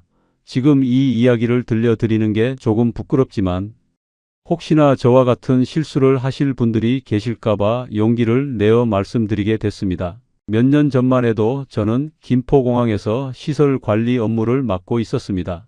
90년대 초반에 입사해서 20년 넘게 한결같이 다녔던 직장이었죠. 정확히는 공항 건물들의 정기, 설비, 안전 관리를 총괄하는 업무였는데 그 지역에서는 나름 안정적인 직장으로 인정받는 곳이었습니다. 최종 연봉은 8천만 원대 후반 정도였어요. 많지는 않았지만 20년 넘게 성실하게 일한 덕분에 퇴직금으로 꽤 큰 돈을 받을 수 있었습니다. 거기다 평생 모아둔 저축까지 합치니 통장에 제법 목돈이 쥐어졌죠. 솔직히 말하면 그때 제 기분이 정말 좋았어요. 이 정도면 노후를 안정적으로 보낼 수 있겠구나라는 생각이 들었거든요. 아내는 올해 62입니다. 평생 전업주부로 살았지만 살림을 정말 꼼꼼하게 챙기는 사람이에요. 날씨나 습기에 유난히 민감해서 장마철만 되면 집안 곳곳에 제습제를 놓고 빨래 건조에 신경을 엄청 쓰는 편입니다. 저희에게는 자식이 둘 있어요. 큰딸 서연이는 38인데 항공사에서 지상직으로 일하고 있고, 작은 아들 민수는 35으로 당시에 제주도에서 관광 관련 일을 하고 있었습니다. 특히 서연이는 직업 특성상 부모 건강이나 생활 접근성에 대해 늘 걱정하는 편이었어요. 퇴직하고 나니까 시간이 정말 많더라고요. 처음 한두 달은 집에서 쉬는 게 좋았는데 석 달쯤 지나니까 삶이 너무 무료해졌습니다. 매일 똑같은 일상의 반복이었죠. 아침에 일어나서 혈압약 챙겨 먹고 작은 전기 주전자에 물 끓여서 혼자 커피 내려 마시고 TV 보다가 낮잠 자고 그게 전부였어요. 20년 넘게 매일 아침 일찍 출근하던 몸이 갑자기 할 일이 없어지니까 정말 어색하더라고요. 그때가 2022년 초였는데 마침 코로나 시국이라 집에만 있다 보니 유튜브를 많이 보게 됐습니다. 그런데 어느 순간부터 제주도 전원생활 영상들이 자꾸 제 눈에 띄기 시작했어요. 한라산 보이는 곳에서 아침 커피 마시는 장면, 텃밭에서 직접 키운 채소로 요리하는 모습, 조용한 마을에서 여유롭게 산책하는 영상들 보면 볼수록 마음이 흔들렸습니다. 그러던 어느 날 저녁 아들 민수한테 전화가 왔습니다. 아버지, 요즘 제주 부동산 분위기 진짜 좋아요. 제가 현장에서 보니까 전원주택 찾는 사람들 엄청 많아요. 코로나 끝나면 관광도 더 터질 거고요. 민수는 당시 제주에서 관광업체에 다니고 있었거든요. 그 말을 듣는 순간 뭔가 확신이 들었습니다. 그래? 민수야, 아빠가 한번 알아봐야겠다. 아버지, 제가 여기 있으니까 집 보러 다니실 때 같이 다닐게요. 걱정 마세요. 아들이 제주에 있다는 게 정말 든든하게 느껴졌어요. 혼자 가는 것도 아니고. 민수가 현지 사정도 잘 아니까 문제 없겠다 싶었죠. 그날 밤 아내한테 조심스럽게 말을 꺼냈어요. 여보, 우리 제주도 가서 살까? 아내는 처음에는 의아해했지만 생각보다 긍정적이었습니다. 시내는 관광객도 많고 시끄러울 것 같은데 조용한 곳이면 괜찮을 것 같긴 해요. 아내의 대답에 용기를 얻어서 저는 본격적으로 제주도를 알아보기 시작했습니다. 인터넷 카페도 가입하고 부동산 앱도 깔고 제주도 이주 관련 유튜브 영상도 수십 개를 봤어요. 그러면서 점점 확신이 들었습니다. 아, 이게 내가 살아야 할 곳이구나. 남은 인생을 여기서 여유롭게 보내면 되겠구나. 그런데 지금 돌이켜보면 그때가 제 인생 최대의 착각이 시작된 순간이었습니다. 20년 넘게 공항시설을 관리했다는 경력이 저를 너무 자만하게 만들었던 거죠. 내가 공항 인프라 관리를 20년 넘게 했는데 집 하나 못 관리하겠어? 게다가 민수도 제주에 있잖아. 그렇게 생각했습니다. 하지만 공항시설 관리와 주택 관리는 완전히 다른 영역이었다는 걸 그때는 전혀 몰랐습니다. 2022년 봄부터 본격적으로 제주도를 오가기 시작했습니다. 한 달에 한두 번씩 비행기 타고 내려가서 이틀 정도 머물면서 집을 보러 다녔어요. 항공료만 해도 한 달에 100만 원 넘게 나갔지만 평생 살 집을 고르는 건데 이 정도는 투자해야지 싶었습니다. 처음에는 제주 시내 쪽도 봤는데 집값이 너무 비쌌습니다. 작은 아파트도 몇억 원을 호가하더라고요. 그러다가 부동산 중개 사무실에서 중산간 지역을 추천받았습니다. 사장님, 중산간은 공기도 좋고 조용해요. 관광객들도 안 오고 진짜 전원생활 하시려면 여기가 딱입니다. 중개사의 말이 솔깃했어요. 그곳은 한라산 중턱 쪽에 있는 어느 작은 마을이었는데 한라산이 정말 가까이 보이는 곳이었습니다.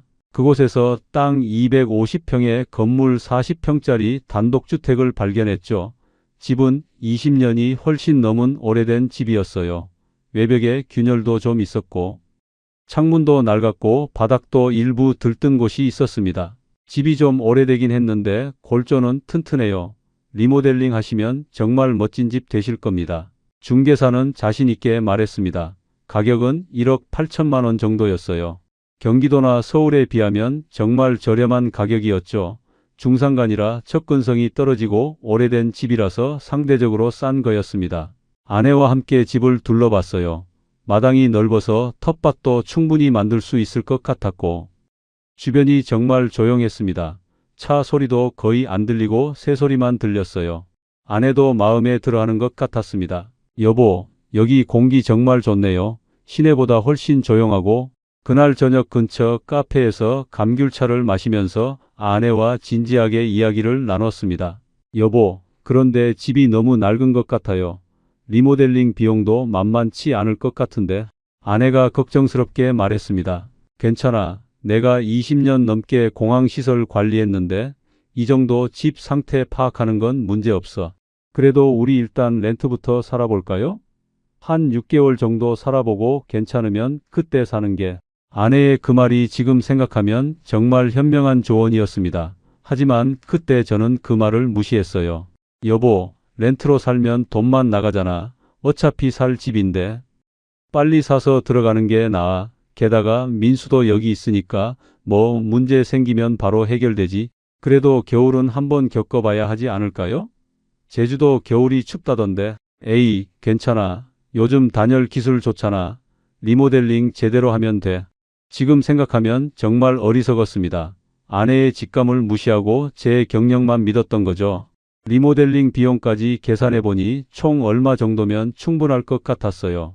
제 퇴직금과 저축을 거의 다 쏟아붓는 거였지만 평생 살 집인데 이 정도는 투자해야지라는 생각이 들었습니다. 자식들한테도 전화로 말했어요.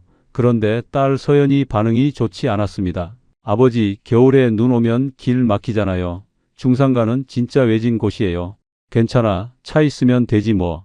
아버지, 병원은 가까워야 해요. 아버지 혈압약도 드시잖아요. 응급실 가려면 얼마나 걸려요? 서연이는 항공사에서 일하면서 여러 케이스를 많이 봐서 그런지 현실적인 부분을 많이 걱정했습니다. 병원이야 차로 30분이면 되는데 뭐 제주도에 병원도 있고. 아버지, 제 말 들어요. 일단 렌트로 1년만 살아보세요. 그게 안전해요.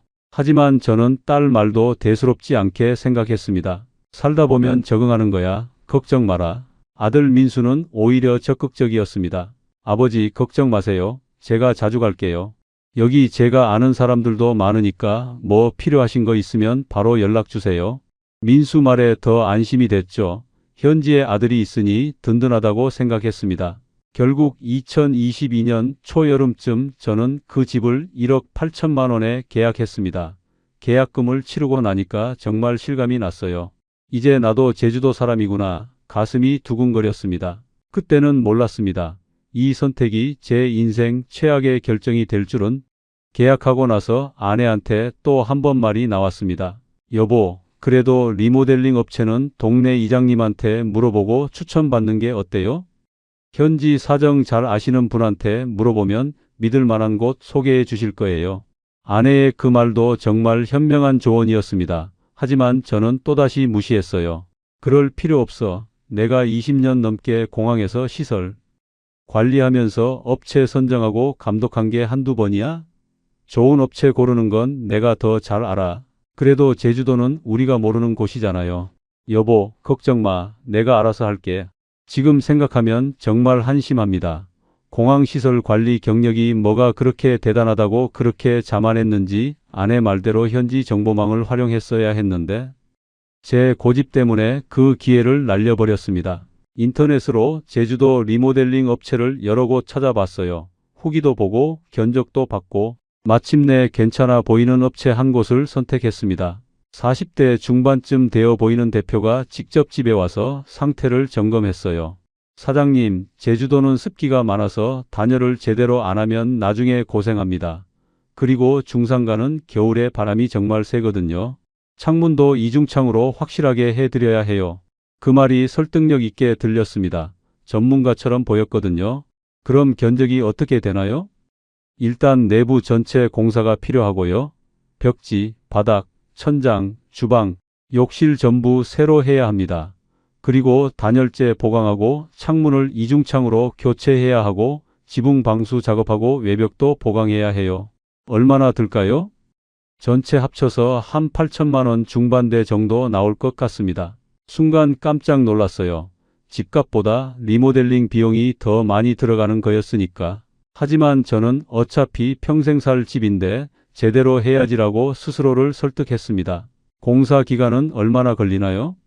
2달 정도면 끝납니다. 여름 끝나기 전에 입주하실 수 있어요. 업체 대표의 자신만만한 대답에 저는 계약서에 도장을 찍었습니다. 계약금으로 꽤 큰 돈을 먼저 줬어요. 통장 잔액이 눈에 띄게 줄어드는 게 보였지만 곧 끝나겠지라는 생각으로 참았습니다. 그런데 나중에 알고 보니 그 업체는 제주도에서 여기저기 사고를 치고 다니던 곳이었습니다. 동네 이장님한테 물어봤더라면 절대 계약하지 말라고 했을 거라더군요. 하지만 그때는 몰랐죠. 제 경력을 너무 믿었으니까. 공항에서 계약서를 수천 건 검토했는데 이 정도 계약서쯤이야 라고 생각했습니다. 계약서를 꼼꼼하게 보지도 않았어요. 중도금 조건이나 AS 조항 같은 것도 대충 넘겼습니다. 지금 생각하면 정말 한심하지만 그때는 그게 얼마나 큰 실수인지 몰랐습니다. 공사가 시작됐습니다. 처음 일주일은 철거 작업이었어요. 낡은 벽지 뜯어내고 바닥 장판 드러내고 싱크대 뜯어내는 소리가 하루 종일 들렸습니다. 저희 부부는 그동안 근처 민박집에 머물면서 매일 공사 현장을 확인하러 갔어요. 민박 비용도 하루에 몇만 원씩 나갔지만 어쩔 수 없었습니다. 여름 중순쯤 내부 골조 작업이 한창이었습니다. 단열재를 벽과 천장에 빼곡히 채워놓고 새 석고보드를 대는 모습을 보니까 왠지 모르게 뭉클했어요. 정말 내 집이 만들어지고 있구나. 그런 실감이 들었거든요. 아내는 주방 구조에 특히 신경을 많이 썼습니다. 여보, 싱크대는 꼭 넓은 걸로 해줘요. 설거지할 때 불편하면 매일 스트레스예요. 알았어, 걱정 마. 저는 아내 의견을 최대한 반영하려고 노력했습니다. 주방 상판도 괜찮은 걸로 골랐고 수납 공간도 최대한 많이 만들어 달라고 했어요. 그런데 여름이 끝나가도 공사가 끝나지 않았습니다. 업체 대표한테 전화했죠. 사장님, 언제 끝난다고 했는데 아직도 한창이네요. 죄송합니다. 자재 납품이 좀 늦어져서요. 조금만 더 기다려주세요. 결국 공사는 가을이 다 지나서야 끝났습니다. 중도금도 그 사이에 더 나갔고요. 조금씩 불안하긴 했지만 집이 점점 완성되어 가는 모습을 보니까 기대감이 더 컸습니다. 드디어 공사가 완료됐습니다. 업체 대표가 전화를 걸어왔어요. 사장님, 다 끝났습니다. 한번 오셔서 확인해 보세요. 아내와 함께 집에 갔습니다. 문을 열고 들어서는 순간 정말 감탄이 나왔어요. 완전히 새 집이었습니다. 새하얀 벽에 반들반들한 바닥, 깨끗한 주방과 욕실, 창문을 열면 한라산이 시원하게 보이고 마당 너머로 펼쳐진 초록빛 풍경이 정말 아름다웠습니다. 여보, 정말 멋지네요. 우리 집이 이렇게 예뻐질 줄 몰랐어요. 아내가 환하게 웃으면서 말했습니다. 저도 정말 기뻤어요. 평생 모은 돈을 거의 다 쏟아부었지만 이 정도면 충분히 가치 있는 투자였구나라는 생각이 들었습니다. 잔금을 치렀습니다. 총 리모델링 비용과 집값을 합치면 통장이 거의 바닥났어요. 제 퇴직금과 저축 중에서 거의 전부를 쓴 셈이었습니다. 통장에 남은 돈은 몇백만 원 정도뿐이었죠. 하지만 그때는 전혀 걱정하지 않았습니다. 이제 생활비만 아끼면 되지, 집은 완벽하니까. 더 이상 돈 들어갈 일도 없을 거야. 그렇게 안일하게 생각했어요.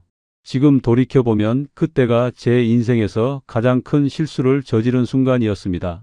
전 재산의 90% 이상을 한 곳에 몰빵한 거였으니까요.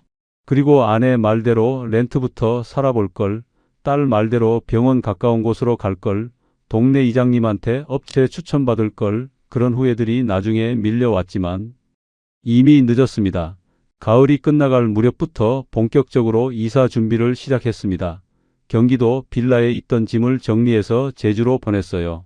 그렇게 많지 않았습니다. 20년 넘게 직장 생활하면서 전세로 살다 보니 가구도 별로 없었거든요. 이사 짐 비용으로 100만 원이 좀 넘게 들었어요. 드디어 제주도로 완전히 내려왔습니다. 아내와 둘이서 공항에서 비행기를 타고 제주공항에 도착했을 때 그 설렘을 지금도 잊을 수가 없어요. 렌터카를 빌려서 중산간 우리 집으로 향했습니다. 차창 밖으로 보이는 제주 풍경이 정말 아름다웠습니다. 집에 도착해서 짐을 풀기 시작했어요.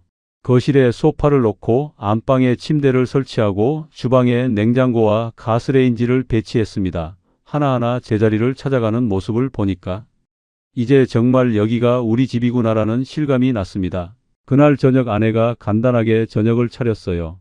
제주에서 산 고등어를 구워서 밥과 함께 먹었습니다. 창밖으로 보이는 한라산의 노을이 지는 모습이 정말 장관이었어요. 여보, 우리 잘 선택한 것 같아. 여기서 행복하게 살자. 아내의 말에 저도 고개를 끄덕였습니다. 그때만 해도 정말 그럴 줄 알았어요. 거의 모든 돈을 투자한 이 집에서 평생 행복하게 살 거라고 믿었습니다. 그런데 그건 착각이었습니다. 곧 현실이 저희를 덮쳐올 줄은 꿈에도 몰랐죠. 첫 며칠은 정말 신기하고 좋았습니다. 아침마다 일어나면 새소리가 들렸고 공기가 정말 맑았어요. 마당에 나가면 풀냄새가 났고 멀리 한라산이 보였습니다. 여보, 진짜 여기 공기 좋네. 숨 쉬는 것만으로도 건강해지는 것 같아. 아내가 밝게 웃으면서 말했습니다. 하지만 한 달쯤 지나니까 조금씩 불편한 점들이 보이기 시작했어요. 마트를 가려면 차로 20분 넘게 걸렸고 편의점도 차로 10분은 가야 했습니다. 여보, 우유 떨어졌는데 편의점 좀 다녀올게. 그렇게 말하고 차 시동 걸고 나가는 게 처음엔 운동 삼아 괜찮다고 생각했는데 매번 그러다 보니까 조금씩 피곤해지더라고요.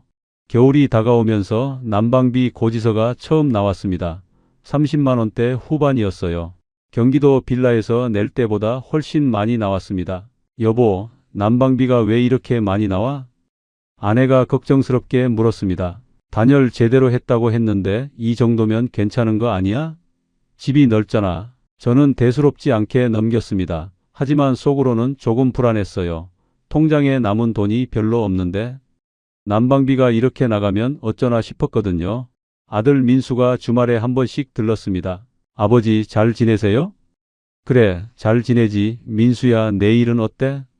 아, 요즘 관광객이 생각보다 많이 안 와요. 코로나 끝났는데도 회복이 더디네요. 민수 얼굴에 그늘이 보였습니다. 하지만 저는 대수롭지 않게 생각했어요. 곧 좋아지겠지 싶었거든요. 겨울이 본격적으로 왔습니다. 제주도 겨울이 생각보다 훨씬 춥더라고요. 특히 중산간은 바람이 정말 강했습니다. 집 밖에 나가면 바람에 제대로 서 있기도 힘들었어요. 보일러를 세게 틀어도 집안이 따뜻하지 않았습니다. 특히 밤에는 추워서 이불을 두껍게 덮어야 했어요. 여보, 단열 제대로 했다며? 왜 이렇게 추워? 글쎄, 중산간이라 원래 추운가 봐. 그렇게 넘기긴 했지만 속으로는 불안했습니다. 뭔가 잘못된 것 같다는 느낌이 들었거든요. 겨울 난방비가 나왔습니다. 50만 원이 넘었어요. 깜짝 놀랐습니다. 여보, 이거 잘못 나온 거 아니야? 확인해 봐야겠어.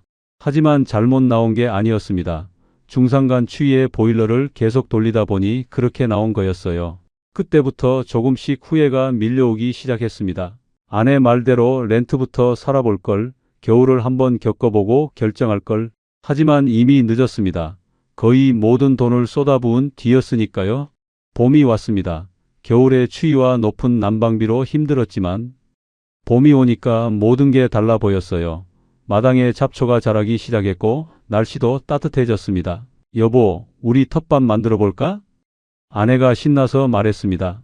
그래, 해보자. 마당 한쪽을 정리해서 작은 텃밭을 만들었습니다. 한 20평 정도 됐을까요? 거기에 상추, 고추, 쑥갓 씨앗을 심었어요. 아내가 매일 아침 물을 주고 정성스럽게 돌보는 모습을 보니까 정말 행복해 보였습니다. 여보, 여기서 키운 채소로 쌈 싸 먹으면 정말 맛있을 거야. 그러게, 빨리 자랐으면 좋겠다. 아내와 저는 텃밭 앞에 쪼그리고 앉아서 이런 이야기를 나누곤 했어요. 별것 아닌 대화였지만 참 소소하게 행복했습니다. 4월 제주도에 봄이 완전히 왔습니다. 집 근처 들판에 유채꽃이 피고 벚꽃이 만발했어요. 정말 아름다운 풍경이었습니다. 저는 매일 아침 산책하면서 그 풍경을 보는 게 너무 좋았어요. 이런 게 진짜 삶이구나. 도시에서는 절대 느낄 수 없는 여유로움이야. 그때가 정말 제주 생활에서 가장 행복했던 시기였던 것 같습니다. 마트 가는 게 멀다는 것도, 병원이 멀다는 것도 대중교통이 없다는 것도 전혀 문제가 안 됐어요. 오히려 이게 전원생활의 매력이지 조금 불편한 게 당연한 거야 라고 생각했습니다. 그런데 그건 제가 아직 건강했기 때문이었어요. 그리고 집에 큰 문제가 생기기 전이었기 때문이었죠. 5월 초 큰딸 서현이가 아이들 데리고 놀러 왔습니다. 8살, 6살 손주 2명이 왔는데 아이들은 넓은 마당을 보자마자 신나서 뛰어다녔어요. 축구공 가지고 놀고 나무 사이를 뛰어다니고 풀밭에 누워서 하늘을 보고 도시 아파트에서는 할 수 없는 놀이였죠. 할아버지 여기 진짜 좋아요. 또 올게요. 손주가 환하게 웃으면서 말하는 모습을 보니까 가슴이 뭉클했습니다. 아, 이래서 제주도로 온 거구나. 이런 게 진짜 행복이지라는 생각이 들었어요. 서연이도 그날 남편이랑 함께 왔었는데 둘 다 좋아 보인다고 말했습니다. 아버지 어머니 표정이 정말 밝아지셨어요. 그래, 우리는 여기가 정말 좋다. 자식들 앞에서 뿌듯한 마음으로 말했던 기억이 납니다. 그때만 해도 정말 자신감이 넘쳤어요. 5월 말 텃밭에 심었던 상추가 드디어 수확할 만큼 자랐습니다. 처음으로 우리 텃밭에서 키운 상추로 쌈을 싸 먹었는데 정말 맛있더라고요. 시중에서 사 먹는 것과는 비교도 안 될 만큼 싱싱하고 아삭했습니다. 여보, 이거 정말 맛있어. 우리가 직접 키운 거라 그런가? 그러게, 다음엔 더 많이 심어야겠어. 아내는 완전히 텃밭에 푹 빠져 있었어요. 고추도 잘 자라고 있었고 쑥갓도 무럭무럭 크고 있었습니다. 그때 저는 정말 확신했습니다. 우리 선택이 맞았구나. 여기서 평생 행복하게 살 수 있겠구나. 하지만 그건 봄과 초여름의 아름다움에 속은 거였습니다. 제주도의 진짜 시험은 장마철부터 시작되는 거였거든요. 6월 초 생활비 계산을 해봤습니다. 마트가 멀어서 일주일에 한 번씩 큰 장을 봤는데 한 번 갈 때 10만 원 넘게 썼어요. 한 달에 50만 원 정도 들어가는 셈이었습니다. 거기다 전기세, 수도세, 통신비 합쳐서 한 달 총 생활비가 100만 원 좀 넘게 나왔습니다. 제 국민연금이 월 80만 원 정도 나왔고 아내 기초연금이 30만 원 정도 나와서 거의 맞아떨어졌어요. 이 정도면 충분히 살만하네. 통장에 있는 돈 안 건드리고도 살 수 있겠어. 그렇게 안심하고 있었습니다. 하지만 그건 집에 문제가 생기지 않았을 때 이야기였습니다. 6월 중순 아들 민수한테 전화가 왔습니다. 아버지, 요즘 회사 사정이 안 좋아요. 관광객이 예상보다 훨씬 적게 와서. 그래? 괜찮아지겠지 뭐. 저도 그러길 바라는데 회사에서 구조조정 이야기가 나오고 있어요. 민수 목소리에 불안감이 묻어났습니다. 하지만 저는 대수롭지 않게 생각했어요. 아들 회사 일이 저희 생활과 무슨 상관이겠어요? 그때는 몰랐습니다. 민수 회사가 망하면서 저희 집 문제가 생겼을 때 도움받을 곳이 사라지게 될 거라는 걸. 6월 말 장마가 시작됐습니다. 제주도 장마는 정말 장난이 아니더라고요. 하루 종일 비가 쏟아지는 날이 일주일 넘게 이어졌어요.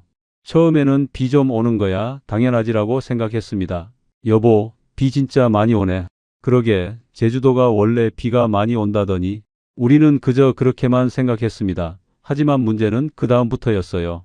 어느 날 아침 아내가 다급하게 저를 불렀습니다. 여보, 이거 좀 봐요. 안방 천장 모서리 부분을 가리키더라고요. 자세히 보니까 천장에 물이 스며든 흔적이 있었습니다. 동전만 한 크기의 얼룩이었는데 만져보니까 축축했어요. 이게 뭐야? 순간 가슴이 철렁했습니다. 리모델링할 때 지붕 방수를 분명히 했는데 벌써 물이 새는 거예요. 여보, 이거 큰일 난 거 아니에요? 아내 목소리에 불안감이 가득했습니다. 아니야, 일단 업체한테 연락해보자. 바로 리모델링 업체에 전화를 걸었습니다. 그런데 전화를 받지 않더라고요. 한 번, 두 번, 세 번 계속 연결이 안 됐어요. 이상하네. 왜 전화를 안 받지? 불안한 마음에 계속 전화를 걸었지만 소용없었습니다. 다음 날도 전화했지만 역시 불통이었어요. 그날 밤 잠을 제대로 잘 수가 없었습니다. 천장 얼룩이 자꾸 신경 쓰였거든요. 혹시 더 커지는 건 아닐까? 집 전체에 문제가 있는 건 아닐까? 그렇게 불안한 밤을 보냈습니다. 그리고 그게 시작이었습니다. 6개월간의 행복한 꿈이 깨지기 시작한 순간이었죠. 사흘째 리모델링 업체에 전화를 걸었지만 여전히 불통이었습니다. 이상하다는 생각이 들어서 직접 그 업체 사무실을 찾아가기로 했어요. 차를 몰고 1시간 넘게 달려서 제주 시내에 있는 그 업체 사무실로 갔습니다. 그런데 사무실 문이 잠겨 있었어요. 유리창 안을 들여다봤는데 텅 비어 있더라고요. 이게 무슨 일이지? 옆 가게 주인한테 물어봤습니다. 저기 리모델링 업체 어디 갔어요? 아, 거기요? 한 달 전에 폐업했어요. 네? 폐업이요? 네, 여기저기서 사고치고 야반도주했다던데요. 돈 떼인 사람들이 한두 명이 아니래요. 그 순간 머리가 하얘졌습니다. 정말 어이가 없었어요. 거의 모든 돈을 주고 공사를 맡겼는데 업체가 사라진 거예요. AS는커녕 연락조차 할 수 없게 된 겁니다. 20년 넘게 공항에서 업체 관리하고 계약서 검토했는데 내가 이렇게 당하다니. 차 안에서 혼자 중얼거렸습니다. 정말 자괴감이 들었어요. 아내 말대로 동네 이장님한테 물어볼 걸, 현지 정보를 활용할 걸 후회가 밀려왔습니다. 집으로 돌아와서 아내한테 말했습니다. 여보, 업체가 폐업했대. 뭐라고요? 그럼 우리 집은 어떻게 해요? 아내가 눈물을 글썽이며 물었습니다. 일단 다른 업체를 불러서 점검받아 보자. 할 수 없이 인터넷으로 다른 수리 업체를 찾아서 연락했습니다. 50대쯤 되어 보이는 기술자가 다음 날 집에 왔어요. 기술자는 지붕에 올라가더니 한참을 살펴보고 내려왔습니다. 어떻게 됐나요? 지붕 방수 처리가 제대로 안 됐네요. 여기저기 틈새가 보여요. 이거 제대로 하려면 100만 원은 넘게 들 겁니다. 100만 원이요? 큰 돈은 아니었지만 기분이 정말 나빴어요. 리모델링한 지 고작 1년도 안 됐는데 벌써 추가 비용이 드는 거잖아요. 일단 견적서 보내주세요. 기술자를 돌려보냈습니다. 그날 밤 아내와 진지하게 이야기를 나눴어요. 여보, 이거 계속 이렇게 돈 들어가면 안 되는 거 아니에요? 아내의 목소리에 불안감이 가득했습니다. 저도 마찬가지였어요. 100만 원 넘게 들여서 수리를 해도 과연 또 문제가 안 생길까? 확신이 서지 않았습니다. 7월 초 결국 수리를 하기로 했습니다. 안 할 수가 없었어요. 비만 오면 물이 새는데 그냥 살 수는 없잖아요. 계약금으로 먼저 돈을 줬습니다. 통장 잔고가 또 줄었어요. 일주일 정도 공사가 진행됐습니다. 지붕 전체를 다시 방수 처리하고 천장 석고보드 중 물먹은 부분을 교체했어요. 이제 괜찮을 겁니다. 걱정 마세요. 기술자가 자신 있게 말했지만 저는 믿을 수가 없었습니다. 전에도 그렇게 말했던 업체가 있었으니까요. 7월 중순 장마가 계속되면서 또 다른 문제가 생겼습니다. 거실 벽지가 들뜨기 시작한 거예요. 창문 근처 벽이 축축해지면서 벽지가 부풀어 올랐습니다. 손으로 눌러보니까 물컹물컹했어요. 여보, 이거 곰팡이 생기는 거 아니에요? 아내가 걱정스럽게 물었습니다. 아내는 원래 습기에 민감한 사람이거든요. 저도 불안했습니다. 제습기를 몇 대 사서 하루 종일 돌렸어요. 제습기 한 대에 20만 원대 중반씩 해서 또 돈이 나갔습니다. 전기세도 덩달아 올라갔어요. 여보, 제주도가 원래 이렇게 습한가요? 글쎄, 섬이니까 그런가 봐. 하지만 속으로는 알고 있었습니다. 중산간 지역이 특히 습도가 높다는 걸, 그걸 미리 알았더라면, 아니 알았더라도 무시했을 것 같습니다. 그때 저는 제 경력만 믿고 있었으니까요. 8월이 되자 욕실에서도 문제가 생겼습니다. 실리콘 부분에 검은 곰팡이가 피기 시작한 거예요. 아무리 닦아내도 계속 생겼습니다. 환기를 해도 소용이 없었어요.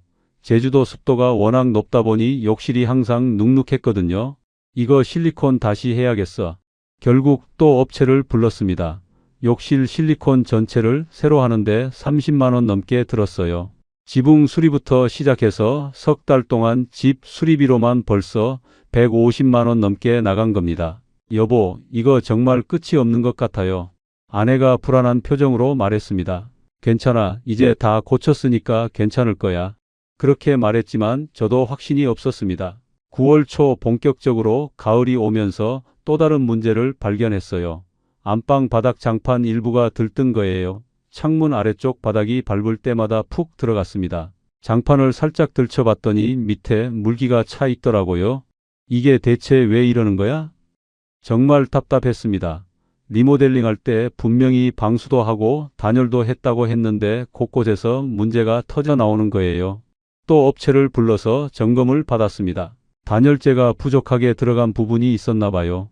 그 부분에서 결로가 생기면서 바닥에 습기가 차는 거예요. 그럼 어떻게 해야 하나요? 바닥 장판 다시 깔아야 할 것 같은데요? 견적을 받아보니 또 수십만 원이었습니다. 하지만 안 할 수가 없었어요. 그대로 두면 곰팡이가 번질 테니까요. 그때부터 생활 인프라 문제도 점점 심각하게 느껴지기 시작했습니다. 어느 날 제 혈압이 갑자기 올라갔어요. 평소에 고혈압약을 먹고 있었는데 그날따라 머리가 지끈거리고 어지러웠습니다. 여보, 병원 가야겠어. 급하게 차에 타고 근처 병원으로 갔습니다. 그런데 차로 25분 넘게 걸리는 거예요. 경기도에 있을 때는 집 앞에 병원이 있어서 걸어서 몇 분이면 갔는데 여기서는 차 없이는 어디도 갈 수가 없었습니다. 병원에서 혈압을 재보니까 상당히 높게 나왔어요. 약을 좀 더 강하게 처방해 드릴게요. 그리고 스트레스 받지 마세요. 의사 선생님이 말했습니다. 스트레스를 안 받으려야 안 받을 수가 없었습니다. 집에서 계속 문제가 터지는데 어떻게 마음이 편하겠어요? 가을이 깊어지면서 정말 심각한 문제를 깨달았습니다. 중산간 겨울바람이 정말 장난이 아니었어요. 11월 말부터 바람이 불면 집 전체가 삐걱거리는 소리가 났습니다. 창문을 아무리 꽁꽁 닫아도 바람 소리가 쌩쌩 들렸어요. 밖에 나가면 체감 온도가 영하 10도는 훨씬 넘는 것 같았습니다. 산책을 나갔다가 5분도 못 버티고 돌아온 날도 있었어요. 바람이 너무 세서 제대로 걸을 수가 없었거든요.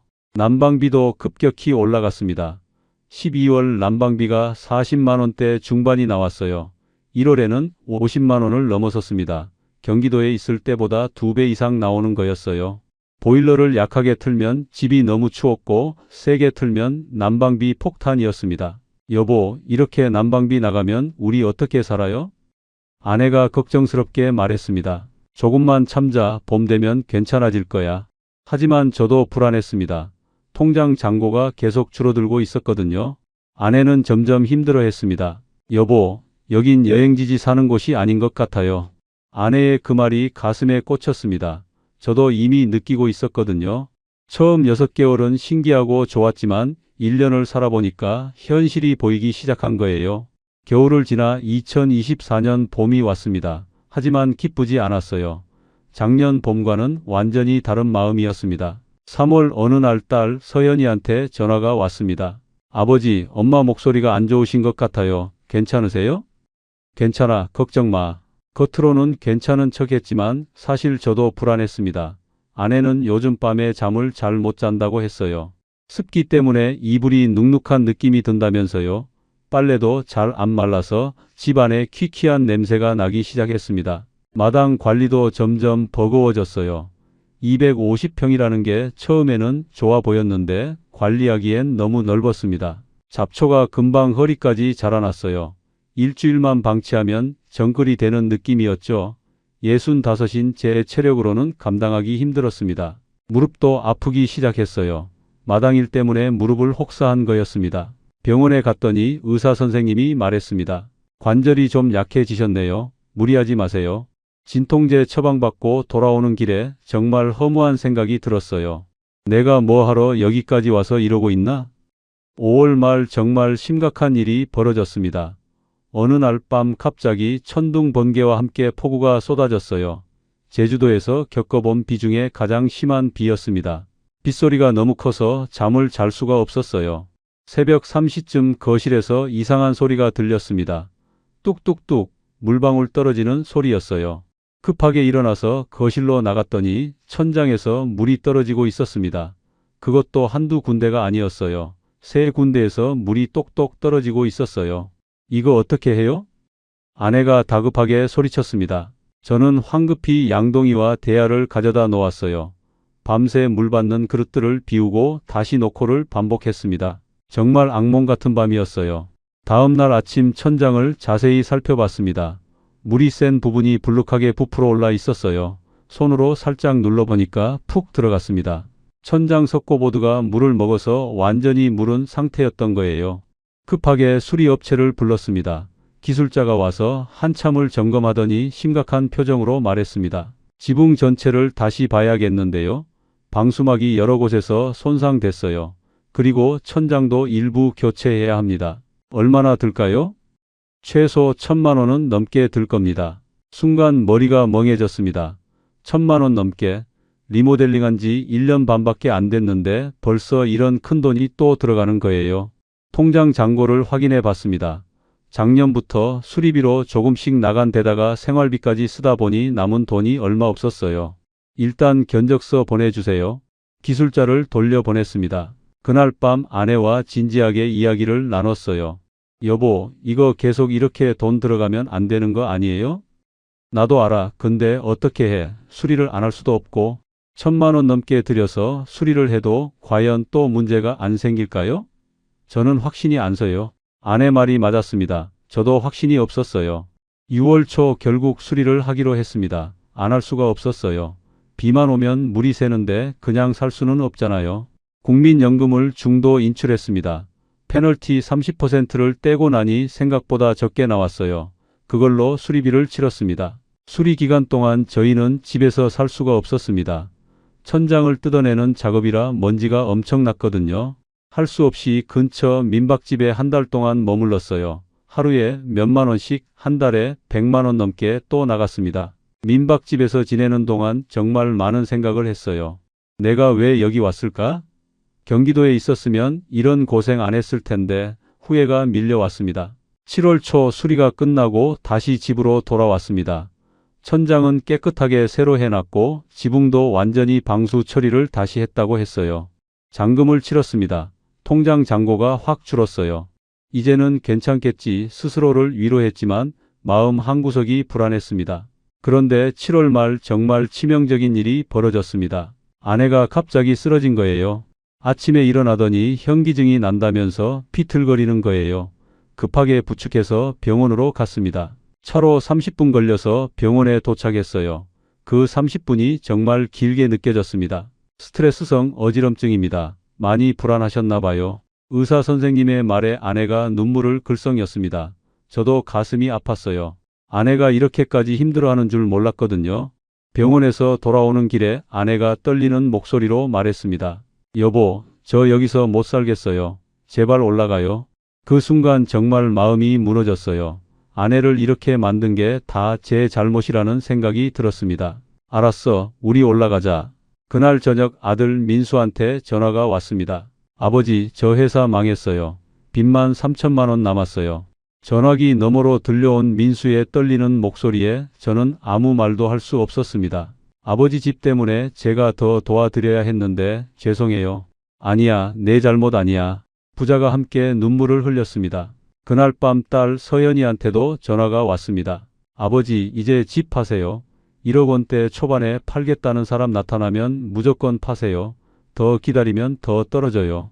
하지만 우리가 드린 돈이 아버지 손절할 줄 알아야 해요. 주식도 부동산도 마찬가지예요. 아까워서 버티다가 더 큰 손실 봐요.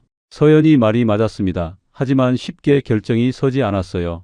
거의 모든 돈을 쏟아부은 집인데 절반도 안 되는 가격에 팔아야 한다니 말이에요.